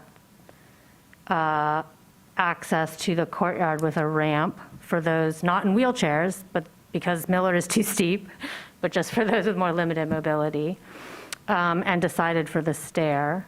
So I maybe am feeling like we talked about a lot of things and it could use some clarity for me, and whether that changes anything in terms of just actually, I guess, making a motion for a postponement so that these issues can be addressed more thoroughly, or we have made our points and we feel heard and the petitioner understands our concerns and we ask them in good faith to address them as to the best of their ability. I guess those are the options on the table. Okay. I didn't have a question in there, so I don't know who I want to follow up with me. Maybe, yeah, maybe Commissioner Sauvé. Commissioner Sauvé. I'll just clarify my concerns. Like, perfect is the enemy of good. And like, we may not be achieving full ADA, and that's not the requirement at the planning level, but there are concerns about how we're putting persons travel to this building in the site plan that we are reviewing. We're not looking at the building code, right? But I am looking at how the site is planned to access the building, and we're asking people to either move in front of garage doors and access in that way, or move upstairs. Some of the discussion about like sacrificing some garage space to create ramps on site might be possible. And again, perfect to the enemy of good, what is on Miller versus what becomes more mobily friendly on site seems possible and worthy of asking the petitioner to review. And so, I'm seeing different options of, I'm tracing somebody maybe in a motorized wheelchair, right? Like maybe being dropped off at the corner of the block and moving half a block. Like the empathy of understanding how people move and the types of people in our community can make better projects. And we've reviewed projects where just certain mobilities around bikes moving through drive-throughs and things like that have actually improved projects that have already been by right, and we've pushed a little further. And I guess what I'm asking is to push this project a little further, to become a little better for the rest in the community that we should have empathy for, to include. So that's really my question of the project and why, I would move to postpone so we could see how we can improve this for those safety measures to access the building through the site plan, not within the architecture, because that's not within our purview. And so to improve the safety of the site plan for those people. So I just moved it in that discussion. Oh, all right. I'll just say it. There was a motion, and I as part of that, would anyone postpone. like to second it? Seconded by Commissioner Weich. Mr. Leonard. So postponement would be to a date certain. I would suggest, with the petitioner's acquiescence, that we try to keep this on track and maybe postpone to our next regular meeting of May 4th. It's a Wednesday. My hesitancy of that date is that if there are modifications, I don't know that all the drawings will be able to be modified. But given that they have already spent some time investigating these aspects, I am optimistic that we could at least come with a viable concept by that point that could be then identified, comfortable, and refined through civil work. So I would just ask that if the motion is considered that it be amended to reflect a specific date, I would start with May 4th. Apart from that, we do have a pretty busy agenda on the 17th, so the next option after that would be June 7th. The 4th seems friendly. Yes, Commissioner Weich? I am completely deferring to Commissioner Sauvé, so yes. Great. Discussion of the motion to postpone. Any other discussion? And if you didn't agree with Commissioner Abrams' very able, description of what, parsing through this discussion, speak now. Yes? Could we just validate with the petitioners that they're in agreement with that time frame as well? Very good. Yes. Petitioners, would a postponement to May 4th seem reasonable to expedite this? So I'm going to make a comment, and I don't mean it to sound disrespectful, but then we need to have a commitment that staff is going to be responsive enough to give us comments back and work with us so that we can get it back to you by May 4th. It's only 2 weeks. So, Yeah, and I think that's, and that's sort of my comments. The notion of having revised plans done by that time, I think, are ambitious. I think that if it went back to that plan, it would probably be with a shared vision that a condition could be added because there is a plan by which those plans could be modified in the future to make that. If the commission is more desirous to have detailed plans that reflect any changes, I think more time would be appropriate. My instinct is let's keep it on track, provide a little bit more investigation time. We can bring a little bit more of the city's perspective on some of the things that the project engineer has already validated. And if at worst, it could be postponed again, but it keeps it on track to try and answer the question more quickly. and so can I ask another question? Yep, I was going to go back to you to say, okay, so what do you think? Go ahead. So I thought I heard this, but I want to make sure that I'm clear that this is what I heard, is that you're not interested in changing the architecture of the building or the elevators, but what you want is somehow for us to get a ramp on the site so that you have access from Miller. Is that what I heard? I think that in Commissioner Abrams' kind of summary, that's one of the potential ways. Yes, that would be exploring that would be important. Is that fair? But It doesn't have to be a ramp. It's more like understanding what are the options for different mobility. I guess I appreciate the question because it'll be helpful for us as well. My understanding is that there's sort of two investigations: a ramp to the front patio, revisiting that conversation that the petitioner has already discussed as it relates to the grade, and second, improving accessibility in the garage area by potentially reduction or reconfiguration of some or all of those garages to improve accessibility for units in that space as well. So both of those are to be investigated, is my understanding. Go ahead, Commissioner Sauvé. I would just, like, the kind of third piece is or the assumption, right, like if the stairs maintain and the assumption is the accessible route is through the garage, how a man door, How can that be improved? How that would be improved, right? So coming down through a driveway and somebody backing out of a garage while they're traversing to like unit 4, seeing that. So that's why, like, there's two entries, like, and there's like 2 entry points to elevators and 2 entry front doors, and so it could be solved in a multitude of ways, and so I just want to see that take. Does that help a little bit? Well, it does, and I wanted to Ms. Kyneth's question. I think it really was trying to find an improved solution. We're not saying that accomplishing either is going to be a beneficial. It's not Correct. a both. So Correct. but I just wanted to be clear that it was a couple of potential reconfigurations to explore, not just the one.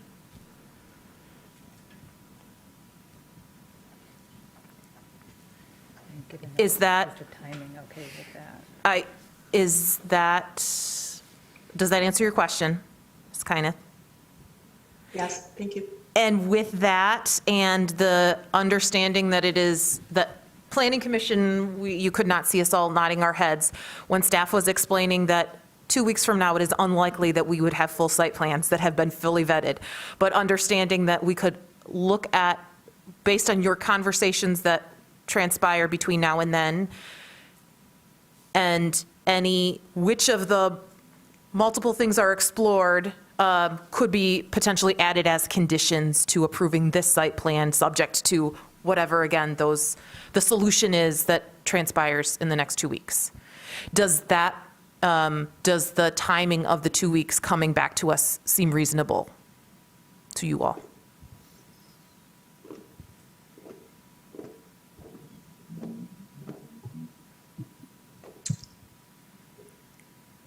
I think we can make it work, as I said before, as long as we can get staff to cooperate and to be responsive so that we can get some good answers for you, particularly about the sidewalk in Miller and what would have to happen to that. And then also with the building department. I mean, we can certainly try to make the 2 weeks happen. I'm just not confident that we're going to be able to coordinate with staff, including engineering and the building department, to try to get that all pulled together, but we will try our best. As And well- my understanding is if we can't get to the answers and get it resolved, then it can be postponed again. That is correct. Yep. All right.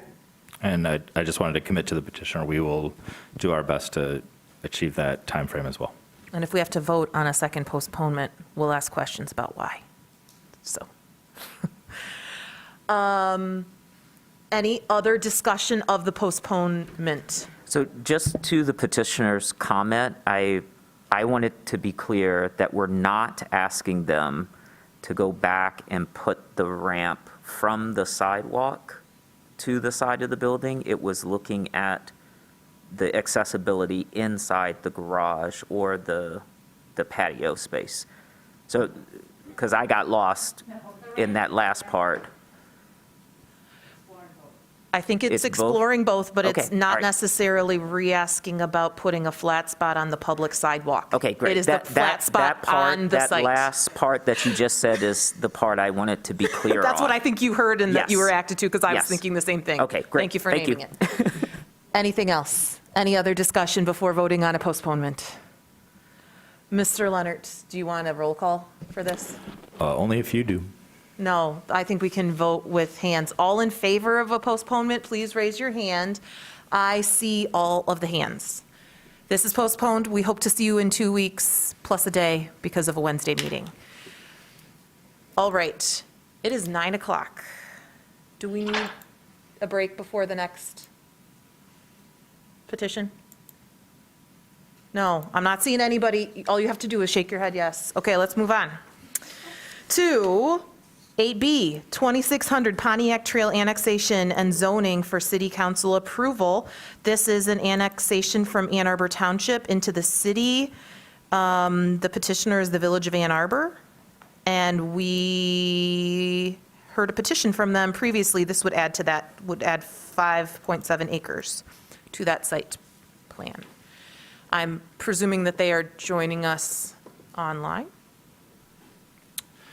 Yes, that's correct. I'm getting them promoted here. One moment. Okay. I think Mr. Bush will be kicking off the presentation, if I recall, or sharing slides. That would be correct. Oh, my goodness.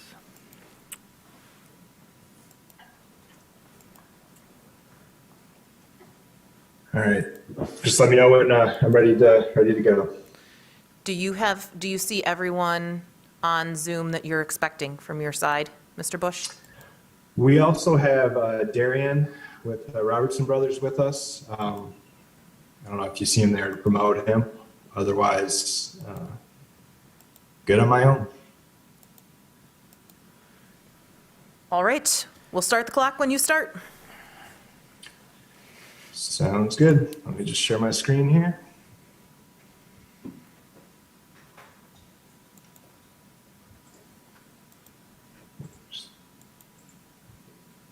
All right, are people seeing my screen?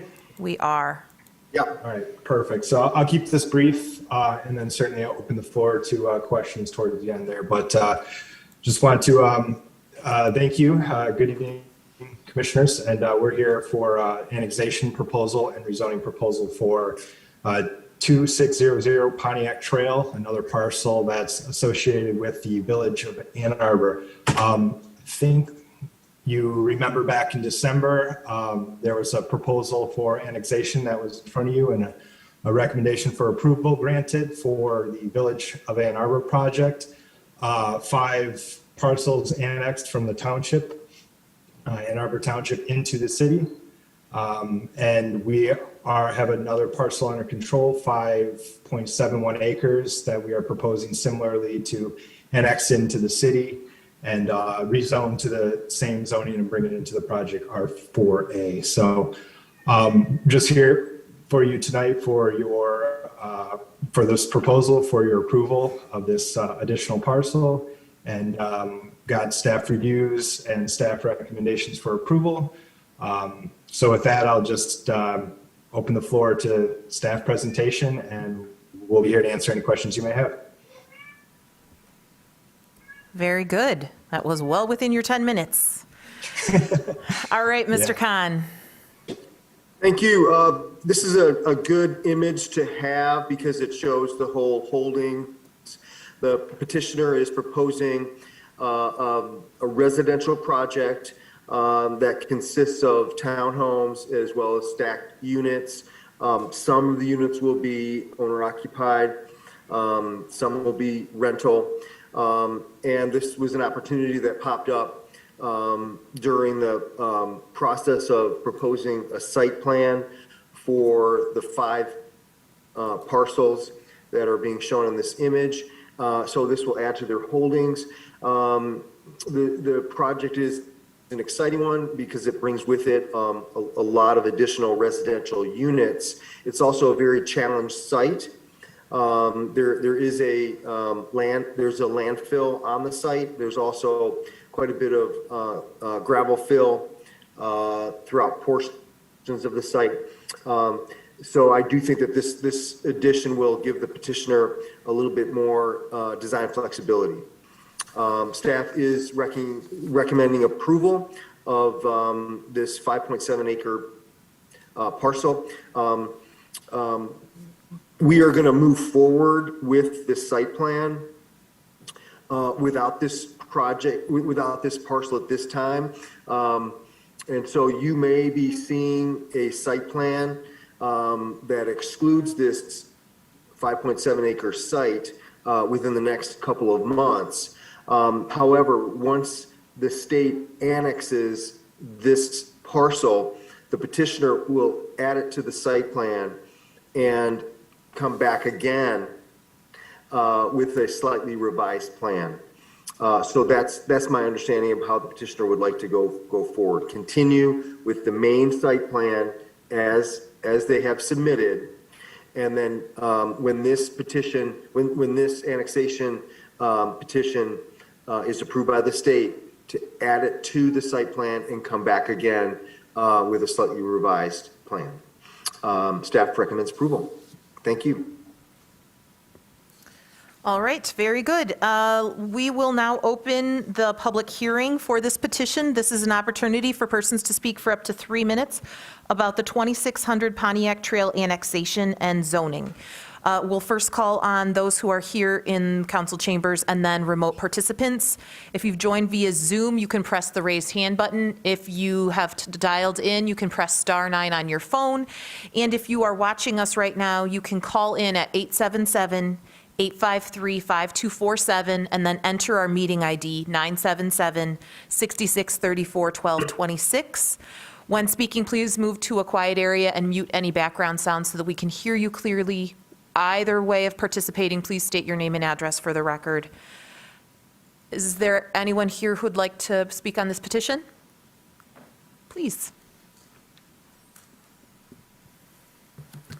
Thank you, Chair Mills. Ken Garber again. This is only a small part of a much larger parcel. I'm confused, though, and maybe Commissioner Dish could address a question of mine. The previous city council annexation of the larger parcel, did that also include the rezoning of the parcel, I guess to R4A, or is that rezoning still pending? So it's just a question I have. And if that's the case, then it's only a site plan that you'll be considering down the road as staff and the petitioner just mentioned, rather than a rezoning petition. So just a question. I ask it because, yes, this is a very desirable project, but with 564 units, the direct climate impact of 564 furnaces will be 70 times the impact of 212 Miller. I hope the petitioner is thinking hard about how to comply with the building electrification elements of our 820 plan. If it proceeds with gas, this will be a disaster for our city's climate goals. But yes, for tonight, if it's annexation you're looking at, makes total sense. Yeah, definitely go forward with it. But there is a really, really big question here pending. Thank you. Thank you. Mr. Leonard, is there anyone online who'd like to participate? There is not. All right, then I'll close the public hearing and read the motion. It's pretty short. The Ann Arbor City Planning Commission hereby recommends that the mayor and city council approve the annexation of 2600 Pontiac Trail. Moved by Commissioner Weich, seconded by Commissioner Dish. Anybody want to kick off, other than I just realized that in reading what the title of it is, it includes the zoning. So to answer your question, all we're really talking about is annexation, yes? I'll kick off with that question. And I'm looking back, but Mr. Khan, you can address that too. I'd be happy to address that. What's before you today is a petition for annexation. So right now, we have some suggested, if it is approved by the state, the annexation, that'll be a second step. What the zoning would be, but the zoning is a second step. Correct. I can summarize that process now if you'd like. Please. The city's not able to take action on a petition until the property's been annexed. So the first wave is to request annexation. That takes quite a few months because it does require plan commission review, council approval, the township to release the parcel, and then it gets sent off to the state of Michigan's Office of the Great Seal, and that can take some time. So petitioners typically like to get the annexation portion going. In this case, the five original parcels that have been annexed are now able to go to Planning Commission and Council for site plan approval and R4A zoning. And so that is going to be coming to you over the next couple of months. So you'll be entertaining a site plan and R4A zoning recommendation that you'll be making to City Council. This site plan will go to City Council because it includes a rezoning. And so you'll hopefully see this within a couple months, and it'll then go to City Council for final action on the site plan and the R4A zoning. Thank you for clarifying. Other questions on the annexation or comments? Can we just voice, or can we? No. Oh, sorry, Commissioner Gabrandel. I turned my head too quickly. Look Yeah. to the right. Yeah. I just want to, because I know this is part of a bigger picture too, and I just hope the petitioner is also paying attention to what some of the historical vegetation is in this area. If you look back in some of the old historical aerials, there's like a hedgerow that moves through at the backside of this property that looks like it probably has some big old oaks in there, and I know there's probably a bunch of junky stuff in there too, but then there's also in some of these other areas that again are outside of what we're voting on tonight, but look like there's some really nice, at least from the aerials, more native forest fragments. And I would hope that the petitioner is really thinking about how to design with and around these things rather than just starting with your units and just letting everything fall where they may. So please take some time to think about some of our ordinances around this. And right now in Environmental Commission, there is some movement around creating a heritage tree protection status. I'm not sure when that's going to be done in comparison to when you're actually coming through the process, but it adds another layer of really trying to work around the significant and important trees that we have. So I would hope that the petitioner is not only paying attention to our 820 plan from the get-go, but also some of our natural features ordinances from the get-go as well. This is a big site. And I really am hopeful that you will be sensitive to the things that we value in this community so that we can come up with a site plan that really works for everybody.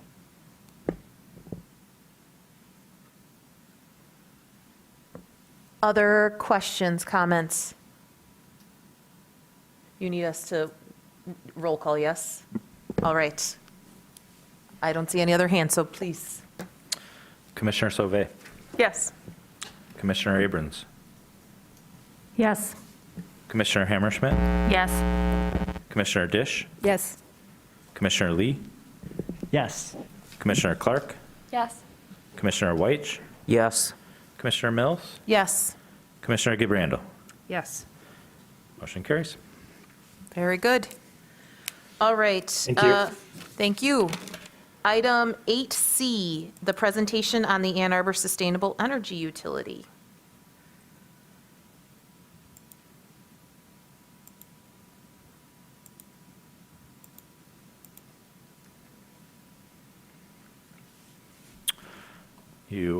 I'm promoting a familiar face from your last meeting.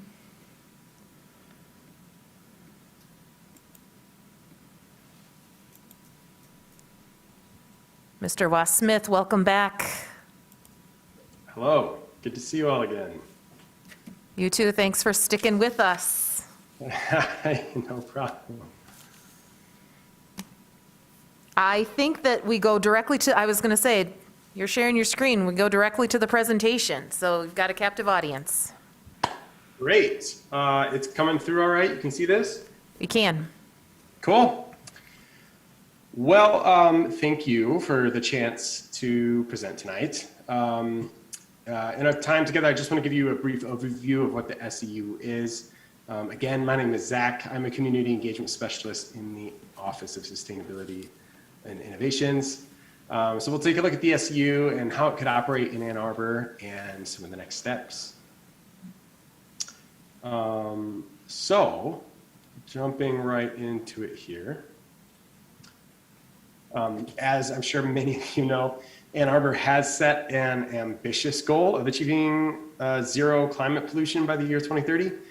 And to understand how to achieve that goal, it's important to understand where our climate pollution comes from. And if you don't already know, locally, 40% of our community-wide pollution, known as greenhouse gas emissions or GHGs, come from building electricity use.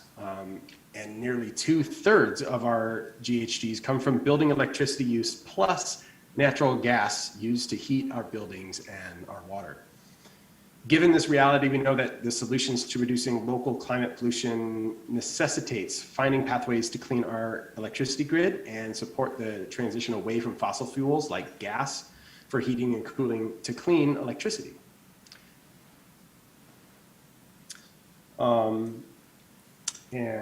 I was on the wrong slide there.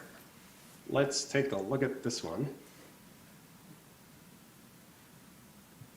So as we look at ways to improve the reliability and the energy mix of our energy supply, it's important to understand the energy landscape in Michigan.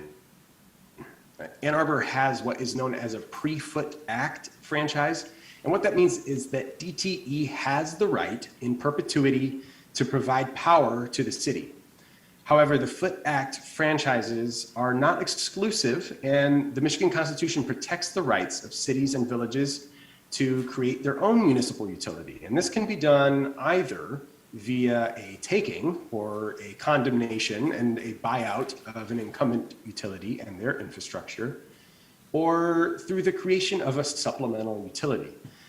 To date, every community that has started their own municipal electric utility within Michigan, the last one being Zeeland, which was originally formed in 1902, did so by starting a utility from scratch when service was not widespread. Perhaps you can imagine why. Setting up a full set of poles and wires to directly compete with the incumbent utility is an expensive proposition, as is buying out their infrastructure through condemnation, which means you acquire the infrastructure that is often in poor condition. But what if we created a complementary community-owned energy utility that provides electricity from local solar and battery storage systems installed on homes and businesses in our community? And what if that community-owned utility provided 100% clean, reliable, locally built, and affordable electricity built right here in Ann Arbor? This utility would give residents a choice for where they procure their energy, a choice that we don't have today. And this parallel utility would not duplicate the traditional grid with all of its vulnerabilities, but focus on generating clean, reliable, and affordable power now. And that is what the city of Ann Arbor is looking to do through the creation of a sustainable energy utility, or an SEU. As envisioned, an SEU would focus first on generating local clean energy, energy that would feed directly into our homes, our businesses, our places of worship and community centers.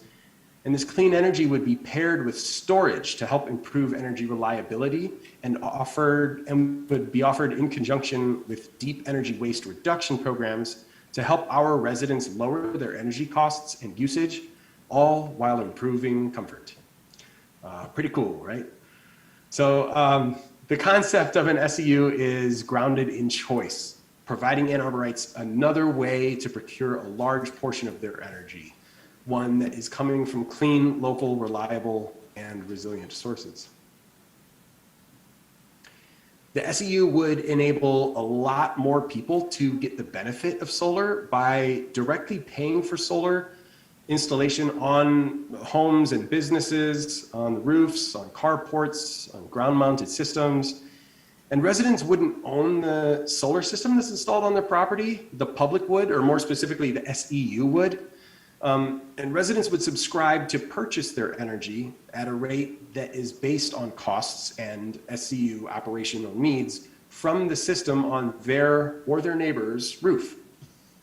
And if all of those residents' power needs are met, the excess generation from the solar system on their property flows into a battery system. And this means that residents could still have power if the big traditional grid goes down. And this is already possible today. Additionally, the SEU would not be limited by current utility restrictions that constrain solar system sizes and the amount of solar that is allowed on the grid. You might have heard of this as the 1% cap. And if you're not familiar with that, DTE currently restricts the solar capacity of the system that each of us are allowed to install on our homes to whatever our historical electrical consumption is at each of our homes. And this is troublesome in part because it means, generally speaking, that you cannot overproduce energy for your neighbors. And it also doesn't allow for you to account for future electrification or future increased demand in your home. So instead, the SEU would seek to maximize solar installations. It'll leverage all viable sunny roof space that's available. Over time, individual solar systems would be connected through a series of microgrids as opposed to DTE's grid. The SEU could also offer a series of robust energy waste reduction programs, which would help people lower their energy demand and improve their comfort. And these services will be available to anyone that participates in the SEU, kind of like the current energy waste reduction offerings that are available through our incumbent utility. However, we could offer a slew of additional opt-in services that individuals can use to improve comfort and reduce bills and save energy. And these additional offerings can be paid for through on-bill financing. And through on-bill financing, the SEU is able to pay the upfront costs of improvements like energy efficiency or electrification upgrades. And then the residents simply pay back the costs through their utility bills. This allows the cost of the improvements to stay with the home as opposed to the resident, and it helps reduce the initial upfront costs needed to make the improvements. This makes these types of investments much more accessible to all residents, especially low-income individuals and renters, individuals who are historically omitted from most utility programs. And the SEU will also provide support for beneficial electrification, which ensures that we have safer, more comfortable, and cleaner homes and businesses. And eventually, we'll offer community solar programs so that individuals without viable solar access can still reap the benefits of clean energy. Okay, so I know that's a lot to digest, but let me reiterate the core of an SEU. An SEU is community-owned. It's a community-owned utility that focuses on generating local, clean, reliable energy and fast. It's about leveraging existing technologies and practices such as solar and storage to reduce emissions quickly while improving reliability. It's about ensuring that all Ann Arborites have access to solutions to improve comfort, reduce bills, and reap the benefits of the clean energy economy. So the SEU, as I mentioned before, is about generating locally owned, reliable, clean, and affordable energy. And because we are generating it locally, we don't need a large and vulnerable distribution network. This also means that we don't have to worry about buying a lot of poles and wires or worrying about extreme weather events that can knock out the SEU. Whoops, excuse me. That could knock out the power supply. Instead, we focus on generating clean, reliable, local energy fast and reducing climate pollution rapidly.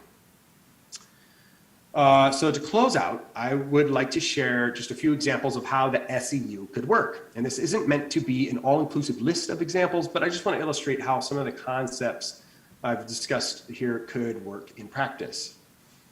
Let's start with the example of a homeowner or a business owner who has good solar potential, but doesn't have the capital or the ability to install solar on their roof by themselves.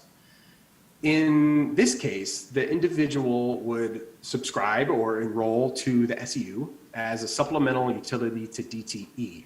The SEU would work with that homeowner to conduct a needs assessment, which is a process of identifying the potential energy waste reduction and electrification opportunities at that home or at that business. And then the selected opportunities would be implemented and the homeowner would have the option of financing those through the SEU's on-bill finance program. The SEU would always aim to create a financing package where the electric bill that tenant or homeowner is paying is the same or ideally less than what is currently paid. And once those are paid off, the resident reaps the full benefit of the improvements. At the same time as identifying the maximum potential, the SEU installs solar on their roof, and the resident pays their energy bill as they always have, paying per kilowatt hour of usage generated from the on-site solar system. Any additional power that they draw from DTE is paid directly to DTE. And so in this scenario, the resident would have two bills, the one for the SEU bill for the energy used from the on-site solar, and then to DTE for the power that they draw from the grid. In another example, we'll look at a resident or a business who is interested in energy waste reduction and beneficial electrification, but they can't install solar for a number of reasons. Maybe they have a big, beautiful tree that blocks their solar access. And in this case, the individual would receive that on-site assessment to identify their energy waste reduction and beneficial electrification opportunities, just like in the previous example. And then the individual would choose which options to move forward with, and they would have the option to pay for them through the on-bill financing mechanism. The individual could also register to join a micro or nano grid, which means they would be sharing power with the residents that have better solar potential once a critical number of neighbors sign up for the SEU.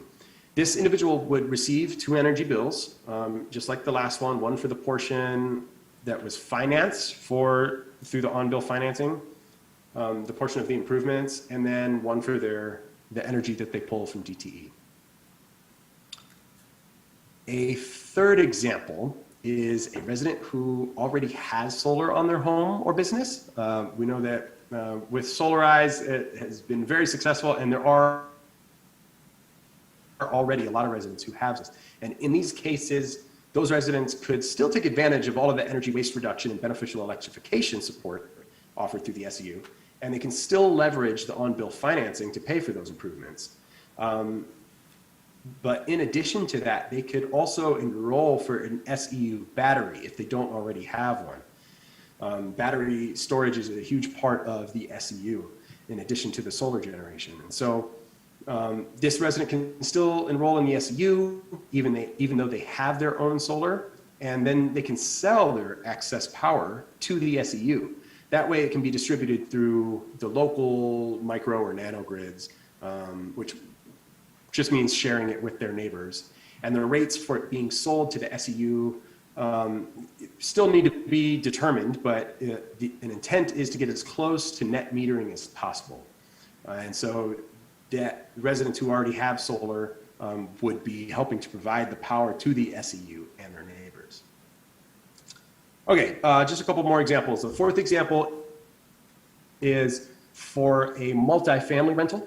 In this case, the SEU would work closely with landlords and property owners, as well as tenants, to customize solutions that meet individual needs.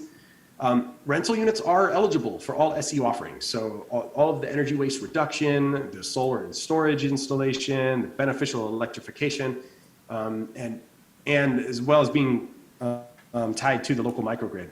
So the city's work on green leases paired with the on-bill financing offered through the SEU help ensure the cost of the improvements stay with the building, and it allows the cost of those improvements to be spread over longer periods of time and doesn't burden a single tenant with the cost that they want to make to their rental unit, which offers the opportunity for immediate health, safety, and comfort improvements and access to getting those improvements at reasonable costs. So the last example is of community solar. So in some cases, individuals won't have access to on-site renewable energy generation because they've got a big, beautiful tree or something along those lines. And in these cases, off-site solar will be installed in common areas like parking lots or school rooftops or in parks or other shared places. And so if for individuals who can't get on-site solar, they can subscribe to take a portion of this shared energy to help power their lives, their businesses. And in this way, anyone in the community can participate in an STU, even if they don't own their own home or they don't have viable solar potential on their property. And just like in the other cases, the individuals that subscribe to the community solar offering would pay per kilowatt hour of whatever energy they use directly to the SEU. And then for anything they need beyond that, they would pay DTE for the power that they draw from that grid. And so those are just a few examples of how the SEU could work. They're not comprehensive, but just kind of gives you an idea. I do invite you to learn more. I know that I threw a lot at you. I went kind of quick because I know that it's late, but I invite you to check out the website, a2gov.org/A2SEU.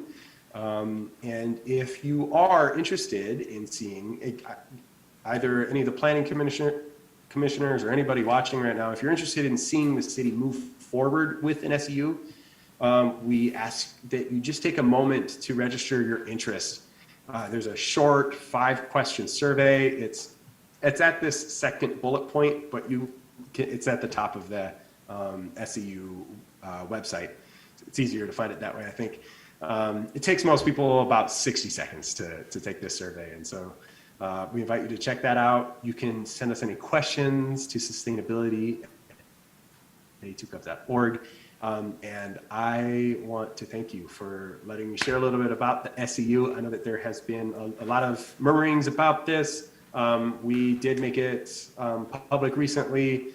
It was something that went before council a little while back. So some people know what it is, but I thank you for letting me take the time to share with you some of the details about it. And I'd be happy to take any questions if you have them. Very good, thank you.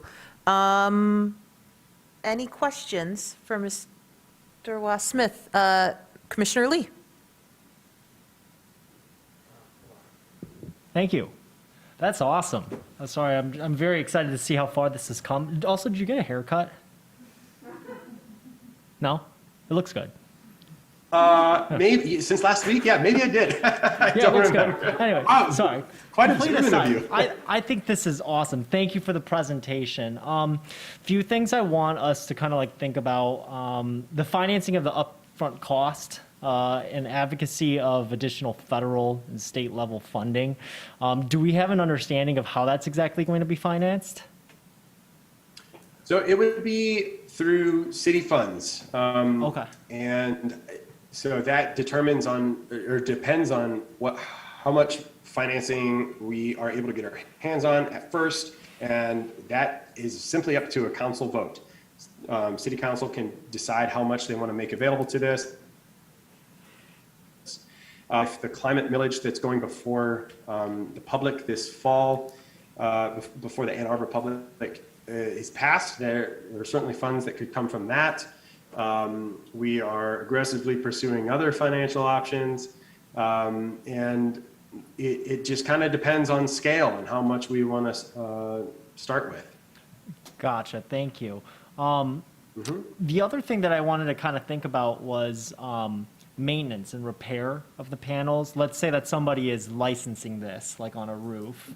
You don't necessarily own the solar panel, but they'll have to agree to some kind of an access agreement. So do we have, has thought been given to kind of the level of infrastructure that you'll need to, and by infrastructure, I mean like the people that you'll need to, you know, kind of go and repair things, replacement schedules, things like that. I don't know that, I don't know if that's, you know, been really kind of like developed, I guess, until a demand is kind of, I guess, solidified.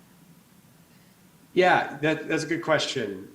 We are actually working on a feasibility study right now to determine, to be able to answer the questions like that, what kind of staffing we would require. I don't know, were you asking about easements and infrastructure in that sense at all?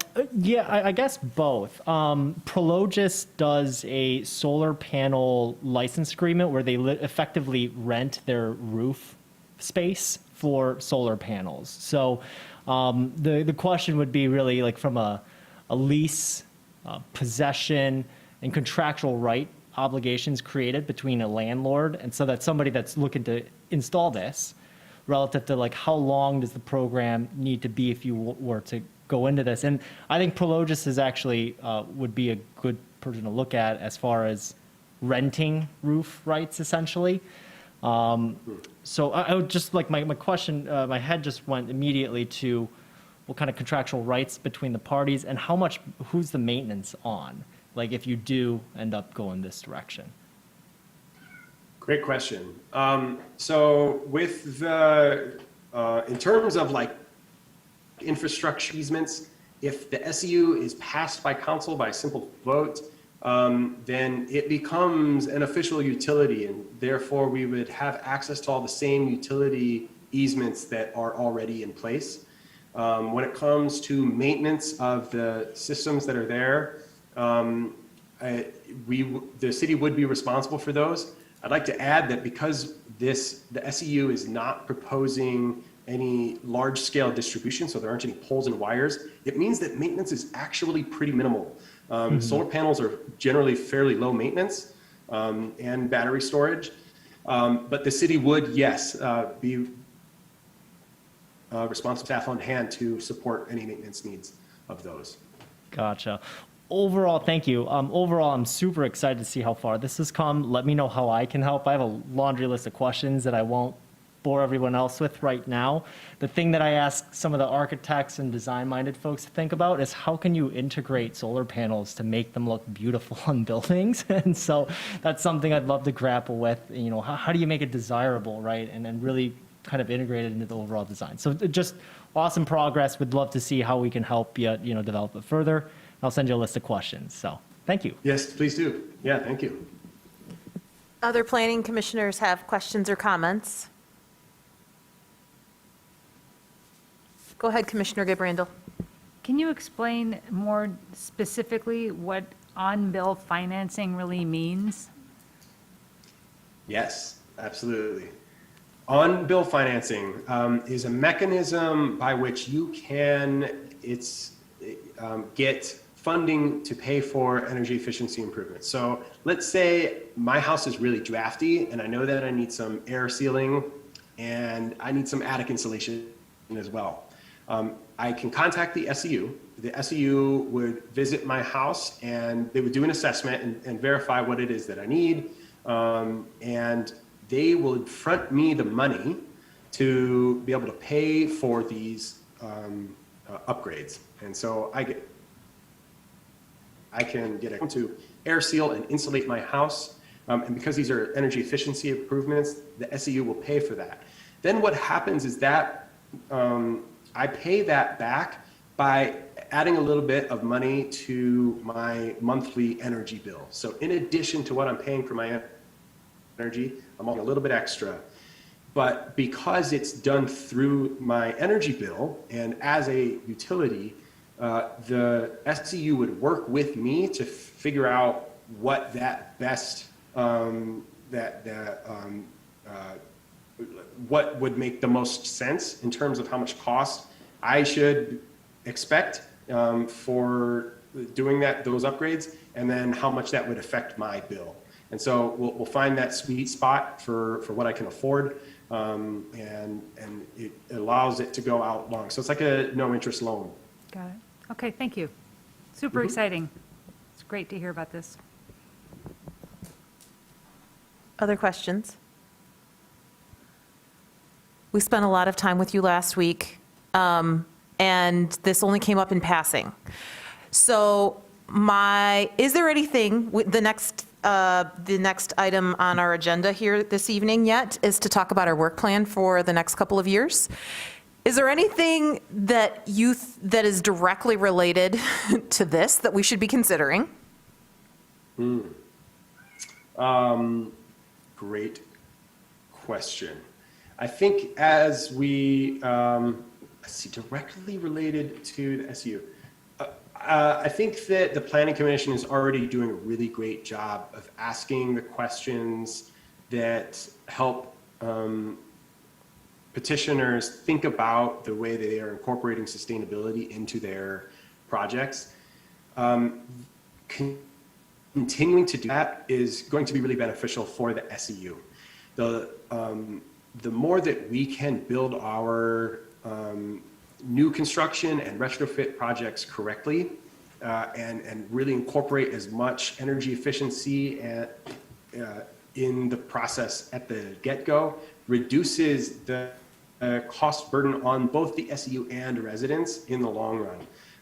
So I think the Planning Commission is really doing a good job of that.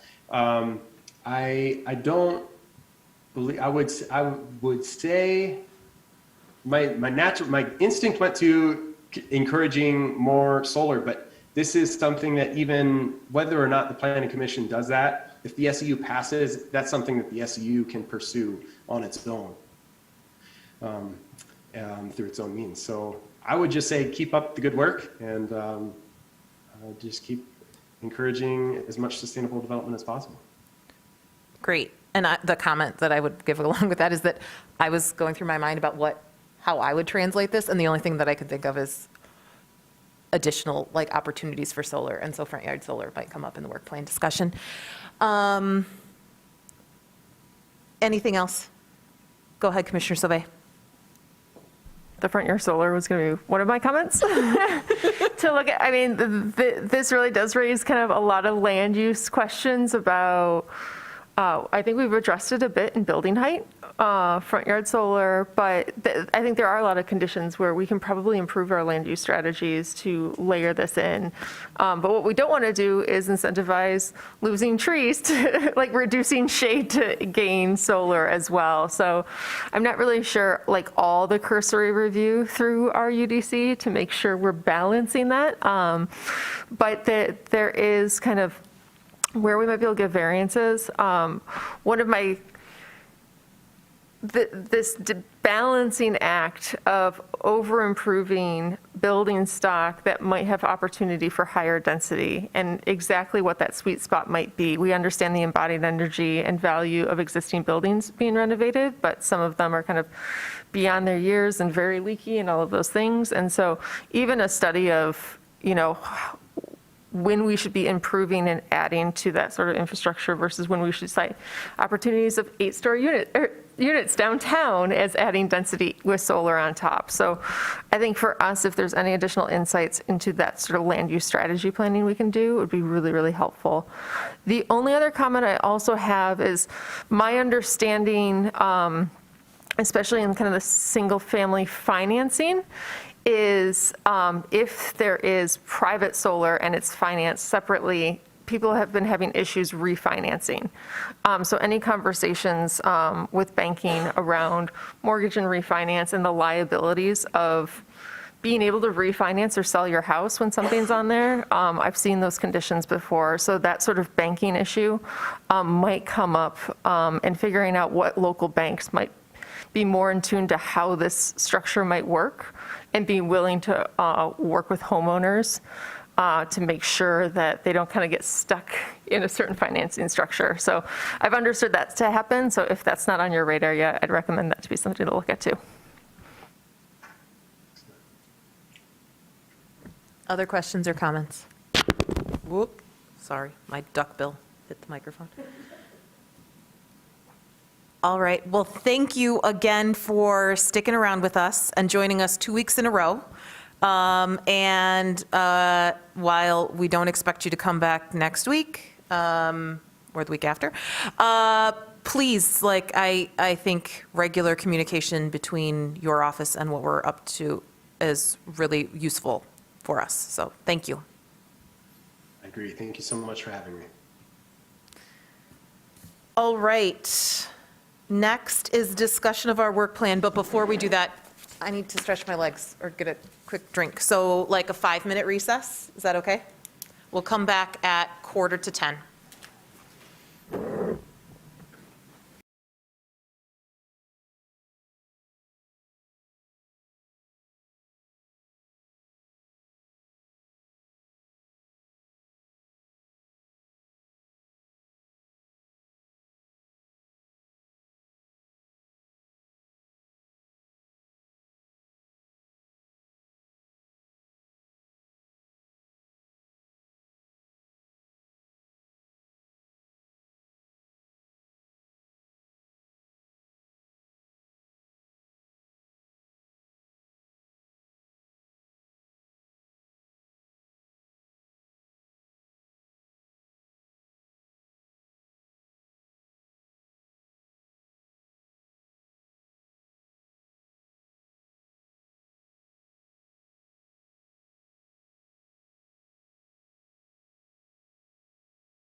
that. Sorry, in case it needed to be picked up by the microphone. We are back. And we are now talking about item 9A, which is the 2022 and 2023 City Planning Commission work plan and staff work plan. Planning Commission and staff work plan. Mr. Leonard, are you leading us? I am. So as outlined, I'll walk you through a couple of pieces of this information that was provided. First of all, you're going to see this quite a bit. I wanted to present this version to you well in advance. As we already discussed, at our next meeting, we'll be holding up the annual public hearing for opportunities to consider updates to the comprehensive plan. Your deliberation and that feedback could influence the work that the Planning Commission wants to do. So I'm proposing that to just sort of keep this front and center on your agenda, and as I've described here. So this evening is sort of an early opportunity. We've already started some discussion on it, and I've done somewhat of a balance of trying to decipher some of the previous conversation that we had into this preliminary draft. So tonight, happy to take any early feedback, suggestions, questions. Not asking for any action on it, but just the goal is to start moving this towards a more refined and adoptable work program. The second piece is a series of resources that Commissioner Weich has provided. I would let him address that. I think some of these were in response to my proposal to no longer pursue the Residential Zoning and Equity Committee. Many of them are related to that. Some are related, I think, to more sustainability aspects of missing middle housing and parking requirements. Shared those resources as well. Then you have the last adopted work plan, which I will just again put a plug into good work. There's a lot of check marks on those items there. And then the last couple pages is the proposed work program, not yet incorporating I don't know how else to describe it, but the right-hand columns that the Planning Commission discussed that we can incorporate, which one of these tends to advance sustainability goals, which tends to advance affordability goals, which tend to advance natural resources goals. Probably some more conversation warranted about what those categories are that we want to track the relationship of these items to those categories. And then I won't highlight that other than I've tried to, your wish list is often in big.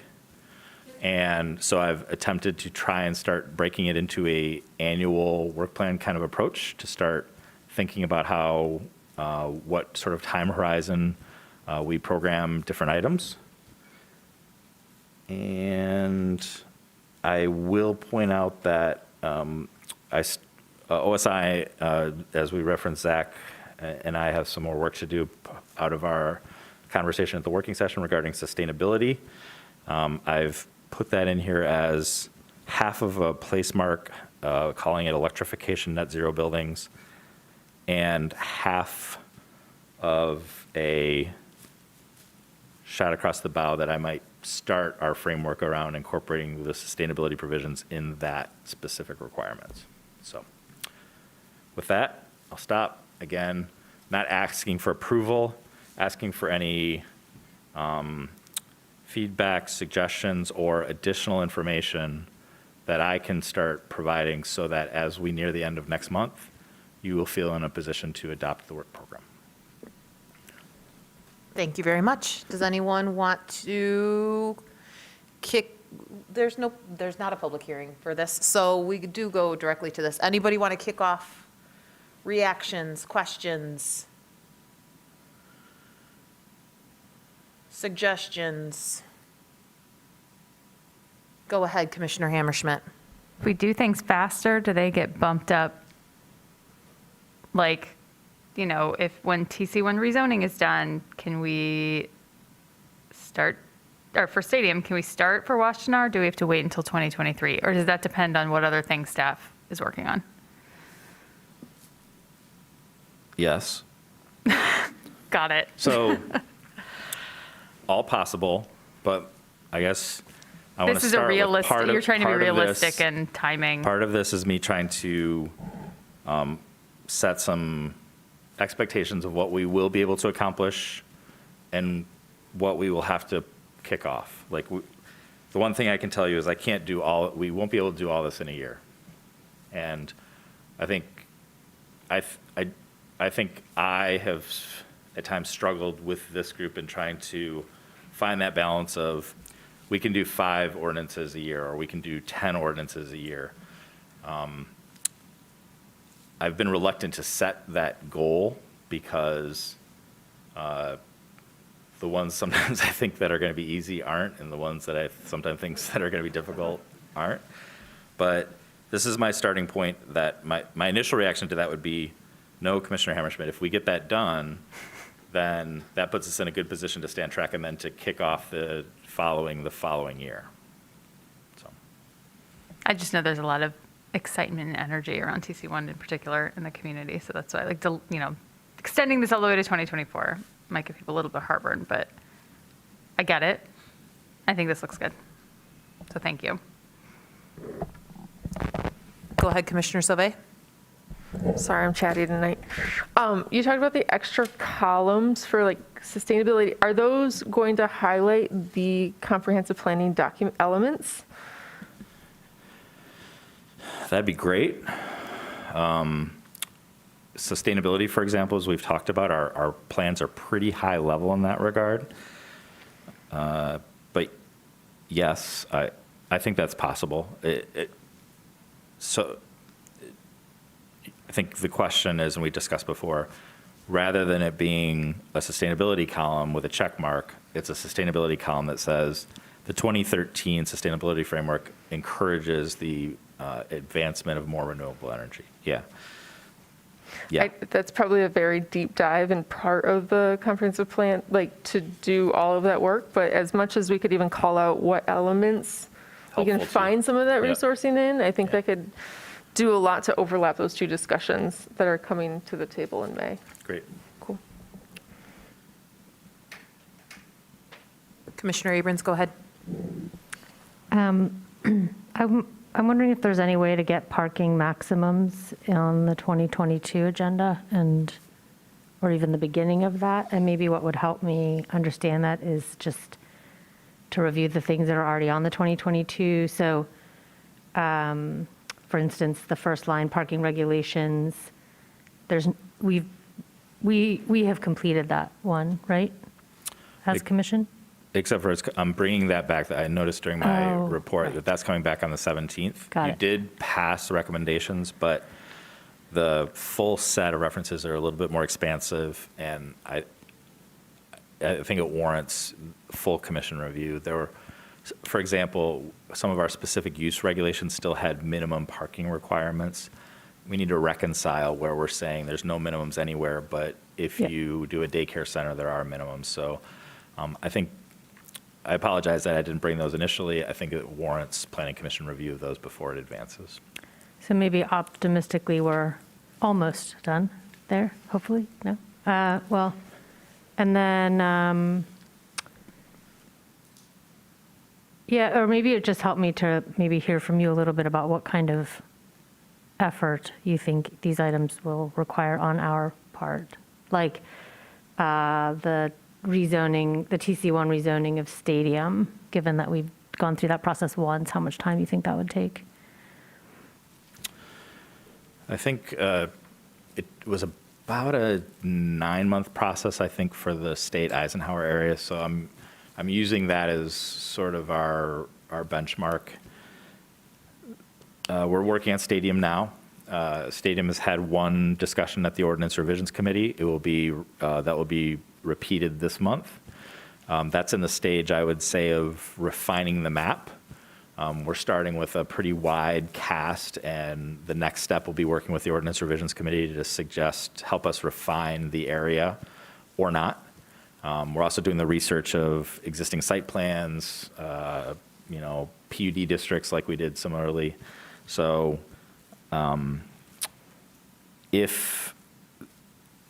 presuming we're going to follow that same course where as staff, we're going to be doing a lot of that research and legwork and sort of presenting that for validation. probably a similar timeframe. If there was an opportunity to pick it up, I guess we could explore the commissioners taking on some of that, but I don't know that that's always going to be efficient because some of it's just ingrained in our systems at City Hall, so. Do you think there's any way we could get to parking maximums this year, or no? So are you suggesting adding that, or are you suggesting sort of like swapping out one of the other priorities like premiums or sustainability? I'm open to either. Obviously, adding it, I guess, would be preferable to giving up something else, but if that's unrealistic, then maybe I'd be wanting to hear from others and consider swapping it. Yeah, in short, we can look at it. If at the end of this discussion, there are 5 things that we're considering adding to 22, it's less likely, Yeah. but that's the kind of feedback that's helpful, is if Yeah. that's something that really elevates. So maybe that would just be, yeah, maybe we could be that simple. That's something that I would like to flag as being a priority. Thanks. Commissioner Lee? I'm looking at the future, kind of at the, like the list of future ones. Since we're talking about TC1, I wanted to ask about pedestrian complete streets implementation. Other than the implementation of the CIP, what else can we do? Because TC1 land use, I think, is in tandem with transportation. So how can we better? I guess that's one that kind of like comes to my forefront of connected streets, complete streets, full pedestrian and bike infrastructure. How can we help in that respect, and does that fall in the priority in the next 2 to 3 years? So if anybody has any ideas about how we could, as a body, effectuate that, would be helpful. So I think a couple of ways that could happen. Making sure our ordinances are correct. Like I think somewhere on here actually is, for example, on private roads, I don't think currently we necessarily require sidewalks on both sides of the street. So making sure like when construction is happening, that it is meeting requirements. Another example of that would be a lot of development happens in the city that aren't streets. They are basically parking lots. So looking at parking regulations to make sure that when a parking lot is sort of functioning as a street or an access, is that providing sort of the complete streets benefits that we're looking for? Other pieces could be connectivity. This came up, I think there's some discussions. This came up with the Bright Dawn petition on Burton Road, where there was it was approved by the Planning Commission with a connection at the city council table. It ended up being modified with like a gate access. So what are our ordinance codes not only encourage, but maybe require connectivity? That can be really challenging. I don't want to say it's easy, but it's more possible when you're talking about public rights of way. It becomes really challenging when you are trying to find the levers to say that these neighboring private property owners, maybe one's under a proposal and one's not. How do you affect cross connection between those properties and sort of cultivate the access easements that are required and the agreement between those properties?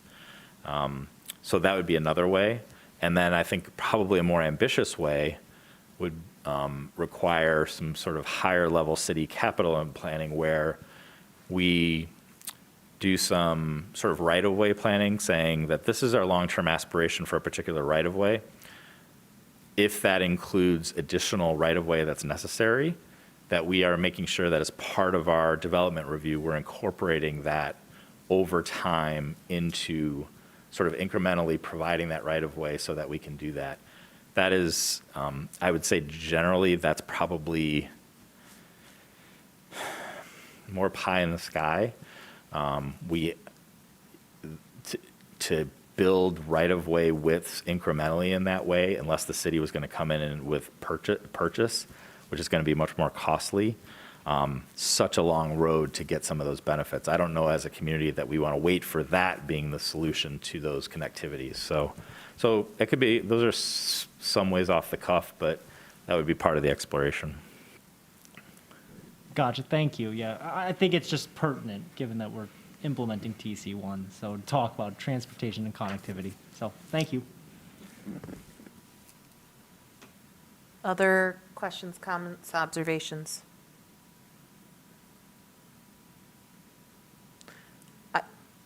Go ahead, Commissioner Dish. I hesitate to bring this up because it's going to get us into a chicken and egg. But at a meeting with Public Services staff this past week, we talked about the need to provide, the need to ask new construction to provide space for composting in multi-unit dwellings. And we also discussed the inability, or at the very least awkwardness, of requiring that when we don't yet provide that service. And I don't know if there is, and in any case, I don't actually think that's us. That would have to be the building code, in fact. I'm not sure, actually. I think Mr. Leonard thought once it would be. Anyway, directing a question in the middle of my speech, yes? No, I was just going to say, I'm not sure that it would necessarily be a building issue. We do require solid waste, some solid waste provisions, and as part of our design standards, it's conceivable that could be there. So this is a tough issue because we are steaming forward with TC1, and those, we will have at least one of those proposals within the next year, I'm sure. And we are seeing, even this one proposal tonight that we saw, there's probably no provision for composting. I know it's only 7 to 8 units, but that's an issue. And it's incredibly complex because there's a lot of, you need the room. And so I just throw that out there because it's, we can't get the reduction that we need to get of our carbon footprint simply through recycling better. We have to reduce the amount of stuff that goes to landfills, and food is the worst thing you can throw into a landfill. So I don't think it should, I'm putting it out there not because I think we should put it on our work plan, because I'm afraid it's a more aspirational, and also just the timing might not be right. But maybe it should appear somewhere, like maybe 2024. We're going to start trying to get at this to future-proof some of these multifamily, dense residential development that we are welcoming. Adding that to the future list, I think, is not bad. Yes, the future list, that's right. That's like what we do on the CIP when we say, like, the very last year, and the budget is way bigger than we have money for. But it makes the list. Others? Go ahead, Commissioner Weich. I think I understand why the TC1s are staggered over multiple years because of the staff resources, but I just want to confirm that for the public. A number of folks have commented that we should do all of the TC1s at a time so that we would avoid the controversy of the previous one, that we are picking winners and losers by how we are targeting various transit corridors. So is it true, so maybe that's a question to Mr. Leonard, that the reason, or ORC, the reason why they are spread out over years is because of the significant amount of staff time that it takes to assess the transit corridor and then to prepare the zoning for it, or the zoning change? Yeah, I would, the short answer is yes. As an example, with Stadium involves many more parcels than what State and Eisenhower did. And so already at the Ordinance Revisions Committee, we talked about the corresponding need to make sure we're providing more public engagement opportunities. So as it's not to say that that's an answer not to do that, but I think that there is some level of, yes, you can scale it, but it's not a matter of doing both of them in the same time frame. By scaling them up, I think you are, I mean, that's something we could look at. It might be the difference between doing, stadium in 9 months or doing all of them in a year and a half. So we could look at those scenarios for sure.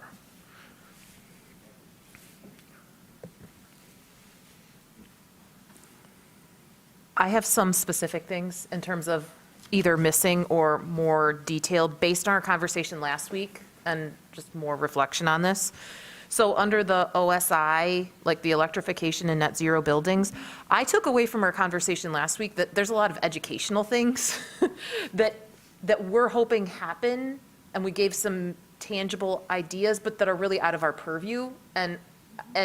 But knowing that it is happening would free us some space. Not that it wouldn't continue to have some amount of education at the table, but I think that would be helpful overall. But I also took from that, what we could do in that space is process efficiency. So like by having an all-electric building, being able to do a site plan light or jump to the front of the queue or that kind of thing. And so like just being more explicit so that's not so vague. The other thing that links to that, I think, that came up briefly last week, but really came up tonight is just, I think it's very easy to resurrect our front yard solar ordinance. It was written, it was just not passed. So I hope that we could add something to that list that would really, and we would be moving towards that and facilitating more opportunity for solar. So under electrification, those would be like where I would put my vote. I also think that housing diversity, increasing diversity of housing is important on here. Tangibly, the thing that I kind of hang my hat on is TC1, but I don't think that's the only thing, but I'm not sure what other specific thing we should include. But I don't think it's necessary, like explicit in any of this. The other thing that's missing, and this is in the moving to zero, the transportation plan, that's part of our, it's not just Vision Zero though, because it was A20. Moving towards Vision Zero. Moving towards Vision Zero, okay. But it's not, right, it's safety and A20. We've got moving towards Vision Zero and we've got A20. Two different things. But the transportation plan effectively, I think, took both a safety and a sustainability perspective, okay, Yeah. to make sure. One of the things that they specifically called out, in addition to the parking maximums, so I also vote to move that up, and that when Mr. Khan and you get through the next round of parking, to take that up immediately. So I don't think it would be done in 2022, but would hope that it would move farther up the list. Is mixed use and was it the 15-minute neighborhoods? And allowing for more 15-minute neighborhoods. And we haven't really taken on what that looks like yet. I don't know in terms of the specificity of that, but and maybe that is something for the comprehensive plan, but I think I don't see that. I think we need to make sure that we're moving towards that since we have a comprehensive plan that suggests that. Those are the specific things, but then just the bigger thing linking to staff is thinking through, we've been talking a lot about what's in the green, but also thinking through what's in the blue. And both of those require staff time and commitments. And launching the comprehensive planning process, I would imagine, takes a lot of resources. But I also do want to bring up the fact that there were additional things in blue previously that got pulled because we just didn't have enough time and attention. And you mentioned this in terms of what came out of the talk last week that you were giving. So, yeah, so originally, as part of the proposed work plan, it wasn't adopted, but I was proposing a committee to look at the history of race, economic equity, but mostly racial equity, and our residential zoning district. And with all this discussion of other items and the Housing and Human Services Advisory Board conducting an educational series, I continue to be interested in it. I am starting to piece research together, but I think in the context of other things, I'm not proposing that that committee be formed. I'm not proposing that we spend a significant amount of time and resources going back. I would like us to be mindful of those things as we embark on our plan, to make sure our plan is more better and founded in equity and sustainability, diversity of housing, mixed income. I think that's it's hard for me. That was something that I was really interested in the context of that other conversation. And I want to be clear, part of it, the research I've done so far, I think that I don't want to profess that it's comprehensive or I can conclude it, but I have not yet found the public policy discussions that were very explicitly exclusionary with a racial intent. There were policy conversations that happened in the city that I think contributed to redistribution of particularly black neighborhoods, particularly the Carytown neighborhood. But I've yet to find the zoning policies that get to that. Again, I don't absolve the city of that. There was a lot of conversation. There was a lot of tension. I don't know that the city experienced anything in a more unique manner than the country did. And I think our resources and how to do it better going forward might be best placed. Well, and we started to meet, right? Like, it was like, even if it wasn't adopted, we had meeting, and I think coming up with a remit of what that was and even what the name of it was, is one of the things that I think what that effort showed to me was like having things with specific remits and making sure that we have staff dedicated to specific things and not overstretching, make sure that we get everything done. So I also put this in the context of like, you have limited staff. And when we are thinking about what's on the priority list, we need to be thinking not just about the green, but like not just about the green, but also about the blue on here in terms of where we help shape where we spend our time, but also where staff spends their time. So if knowing also that the comprehensive plan is something that I think we all agree needs to have a lot of time and thinking what ought to go in that effort, and where we might be able to give on either the top half or the bottom half. And I don't know, I just want to bring that up that I think there's limited. Go ahead, Commissioner Weich. I would be remiss not to just comment on Mr. Leonard's assessment of the research. I would, not as a direct rebuttal, because I haven't seen your research, but just as the general climate in which housing occurred in the United States, it was done in a way to be race neutral, while at the same time enforcing racial segregation.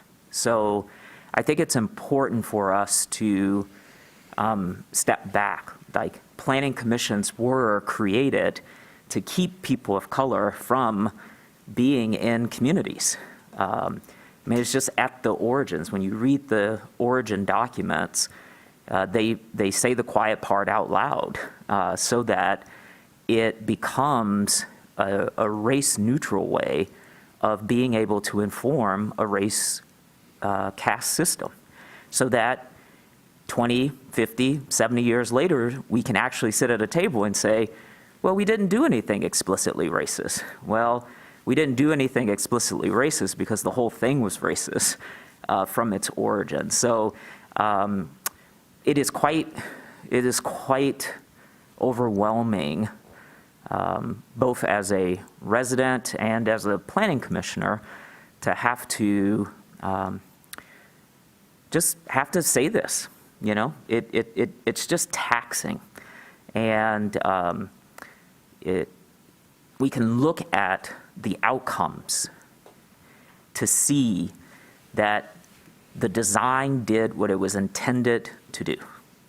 We do not live in a multiracial city. We just don't. And it was designed that way.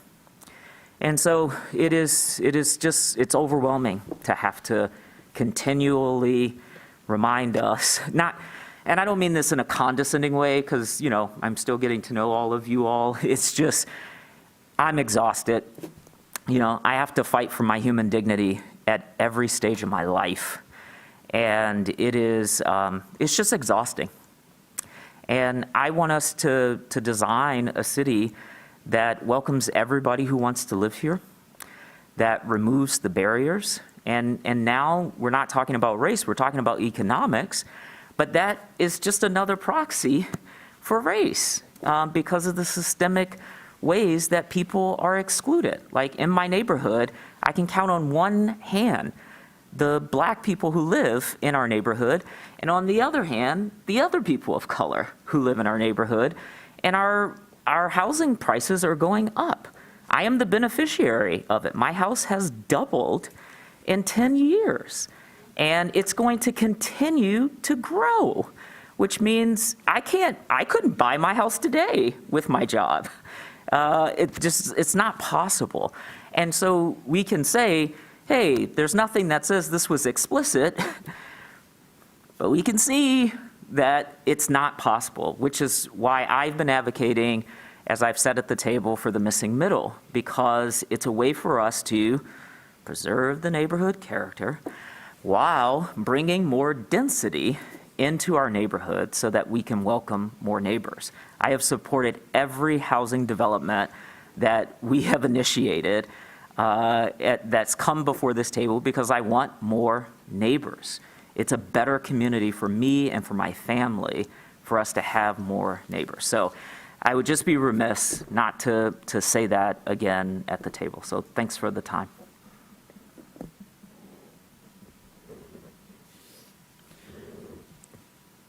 Other questions, observations, food for thought for the Planning Commission or Mr. Leonard before we see the next version, the next draft of this? Do you feel like you got some more feedback? And actually, I asked that question, and I looked on this side, and I did not see any hands, but I did not turn my head. Okay. And now Commissioner Sauvé snuck her hand in on this side. Just, I think to Commissioner Weich's point and our discussion on May 4th about preparing for the comprehensive plan discussion, and if we're starting to think about our work program by creating some of those columns as well, I think it is really helpful to, again, think of these things in tandem and as much information sharing about these resources. I think I appreciate the comments, and I think one of them is some things are bigger discussions than the policy we can kind of rapidly change. I think the single-family housing is a big conversation that's going to come off of that committee and how we might address it, but it may not be a direct zoning, condition, but it is how we financed or gave financing to those types of zoning structures. And so we should be addressing it, and I think there is great overlap for a very near next discussion about how we kick off the comprehensive plan. So maybe this is like a tandem comment to figure out ways to maybe move and make sure those agendas items show up in the comprehensive planning discussion as we kick them off. That's all. Go ahead, Commissioner Dish. Follow on both of those previous comments, Commissioner Weich and Commissioner Sauvé.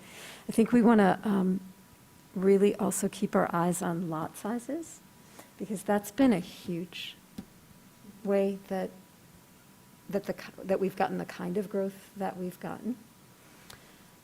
And there has always been enclaving of certainly the African-American population in Ann Arbor. Carytown was an enclave that was created by economics and undesirable land uses. And then we created cooperative housing, which is not a bad thing to have. But if that is enclaving for mostly African American and now more diverse, that is a particular way of, it's not total displacement, but it's certainly not equity. And so I think there are aspects of our history that we are getting some kind of handle on. And of course, there's the general problem of single-family zoning, absolutely. That's a general problem. I don't think there's anything particularly interesting or unique in Ann Arbor about that one. But so I think that we have learned some things about the history that we can carry into the master planning process. I'm interested to continue pursuing that research, but I agree that this is not, I don't think that the planning department is set up with the expertise to take on writing a book about it, the history. And so that is a problem, right? And so I think this is going to be it is an ambitious thing to try to understand. And so I want this to continue, but I don't necessarily think that we can do the research as much as we can learn from the research. And so what we have to do is take the stuff that we have and try to find ways for people to carry it on for us in the way that Mike Steinberg and Rob Goodspeed did the Racial Covenants Project, which made such a splash. So. Go ahead, Commissioner Abrams. Yeah, I mean, I think what Commissioner White is saying is really important, and I wanted to just kind of lift that up and also maybe encourage us not to feel that because it's overwhelming or because we are not, maybe don't have the expertise, that therefore we shouldn't try to address it. I think we should basically be talking about issues of racial equity, affordability, and inclusivity, like every single evening, and I think we do try to do that, but I think maybe we need to be addressing it more squarely. And so maybe it's even maybe it's important to always be reminding ourselves how we understand the connection between something like looking at lot size and the history of racial exclusion in our community and drawing those lines, because I think those lines are there to be drawn.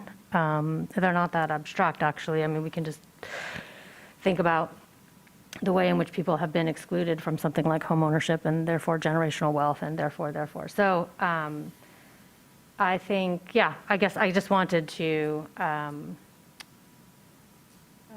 don't know, like acknowledge the comments from Commissioner Weiss and support them.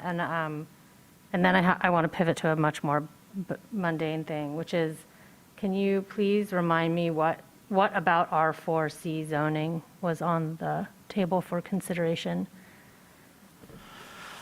You just covered it.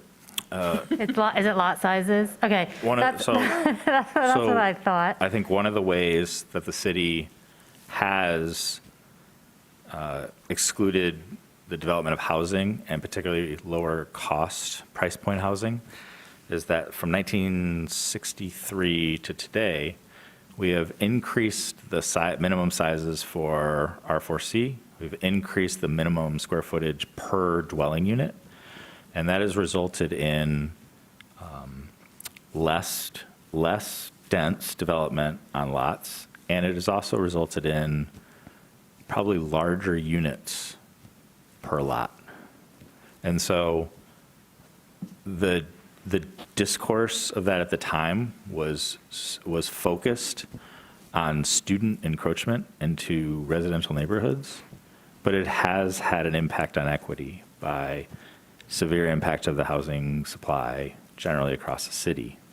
So that is an issue that as a community, I think we have struggled with, made some poor decisions with, and it's been revisited unsuccessfully in recent history. And that condition is unique to R4C? There was a specific commission established previously for R4C. It met for many years, put together a series of recommendations that did not result in consensus to be adopted. Huh, okay. So when the time comes, it'll be helpful for those of us who weren't around then to revisit that. And also front yard solar for those of us who weren't here at the time. That sounds exciting, though. Thanks. Go ahead, Commissioner Sauvé. I'll just add, like, we had a recent discussion similar of the C1AR district, which was created around student housing and density and mixed use and walkable 15 minutes was a lot of the purpose, but with the clout of student proximity, which is the same as the R4C, but the repercussions of the right sizing and right location of this being restrictive to it. So I would actually kind of mention that to bundle the C1AR and the R4C as having similar kind of narratives and characteristics with them along that same kind of what is the density and appropriateness at certain edges of downtowns to then the single-family neighborhoods, because that's really the edges that we're starting to see there. And so I just kind of bring it up as another kind of difficult zoning factor that we've been seeing recently, and the dialogue is kind of circumventing some of the rationale maybe around where it came from and, you know, opportunity and kind of restrictions to it. Just to add on for what it's worth, the R4C stuff was even before my time. That was like a couple years, and there was a discussion, like, if we should take it back up. A lot of it, my understanding is, and I have notes somewhere buried in like my email box, because I feel like someday we're going to come back to it, was around parking. And so the elimination actually of parking minimums and establishment of parking maximums may help. Potentially, who knows? Other questions, comments? We're going to see this at least 2 more times. Great. Do you have what you need? I am. So the next time you see this will be hopefully a successful integration of the comments and feedback I've heard tonight. That will be presented as a resource to you the evening of the public hearing on the comprehensive plan. And all things going well, you will make any additional refinements, suggestions, either adding things to either category, prioritizing the like, and I'll present it at the 17th meeting for adoption. Thank you very much. All right, we are on to item 10, public comment. This is the final opportunity for persons to speak for up to 3 minutes about any issue. We'll, again, first call on folks that are here and then move to remote participants. You can press the raised hand button on your Zoom screen, push *9, or dial in 877-853-5247. Our meeting ID is 977-6634-1226. Please state your name and address at the beginning of your comments. Would you like to kick us off? Kick it off and also finish it off. I highly doubt anyone is watching at this point. I commend you on your stamina as always, and feel free, it's very late, feel free to tune me out. I won't take offense. I just have a few comments on the SEU presentation by Zach Smith. Yeah, this is a really attractive and creative approach and to starting to decarbonize the city, and we should definitely move forward with it as quickly as possible. But Mr. Watt-Smith framed it at the start of his presentation as a more attractive alternative to the condemnation route of establishing a municipal electric utility, to the effect that buying poles and wires is going to be very expensive, DTE's infrastructure, and it's going to be defective anyway. So let's avoid that and work on this more decentralized, distributed energy kind of approach. And, Yeah, I don't really quite agree with the framing. We should definitely take distributed energy as far as we can, but it has limitations. Paul Fenn, the Boston consultant who helped conceive Ann Arbor's SEU idea, told Energy Commission that maybe 20% of buildings are optimally suited for microgrids. They're limited by things like building energy use intensity and economic factors. So the SEU can only take the goal, the 820 goal of powering our grid with 100% renewable energy so far. The rest of it we're going to have to get off the regional grid.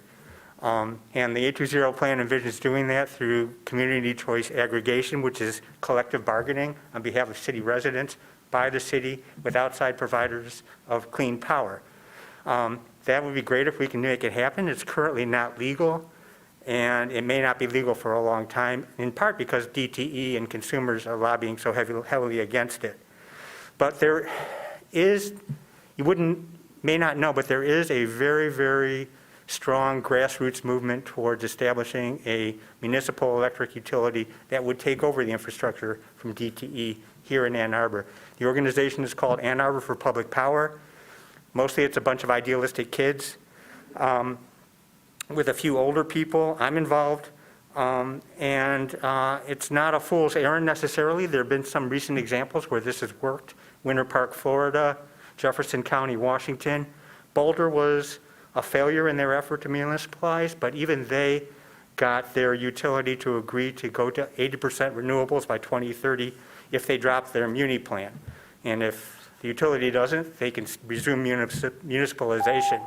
So anyway, that's out there. Maybe worth looking at. Thank you. Thank you. Do we have anyone who's listening who wants to provide public comment, Mr. Leonard?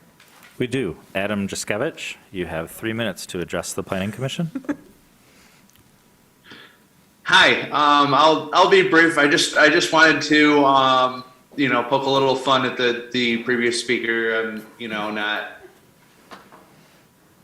like other people are paying attention and watching these things. So, but anyway, I think the SEU stuff is really cool. Great presentation.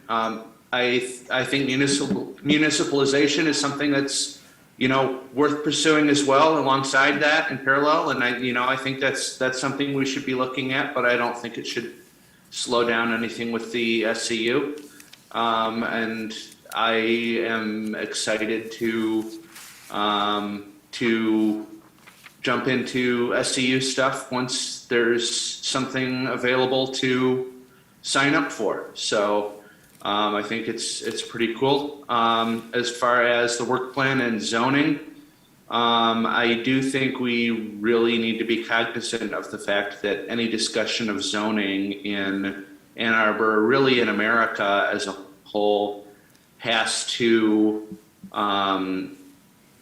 include that discussion of the racial equity, and that just pervades zoning in general. So we need to be continuing that discussion. So thank you. Thank you. Any others, Mr. Leonard? Nope. All right.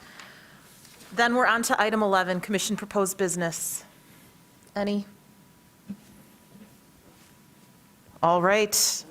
Oh, I looked this way. Yeah, sorry. I'm coming back. Okay. I'll make it really brief. I Yeah. just wanted to thank Commissioner Weiss for sharing those comments. We're always going to have to engage with the balance of sustainability, affordability, economic feasibility, and social justice. And that last component is always going to be something that we need to, grapple with. No doubt in my mind that there's systemic racism that's resulted in geospatial concentration.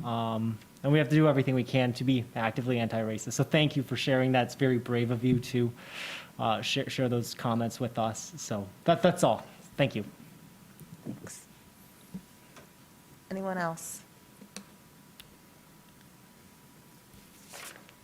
All right. Item 12 is adjournment. All in favor? Oh, moved by Commissioner White, seconded by Commissioner Clark.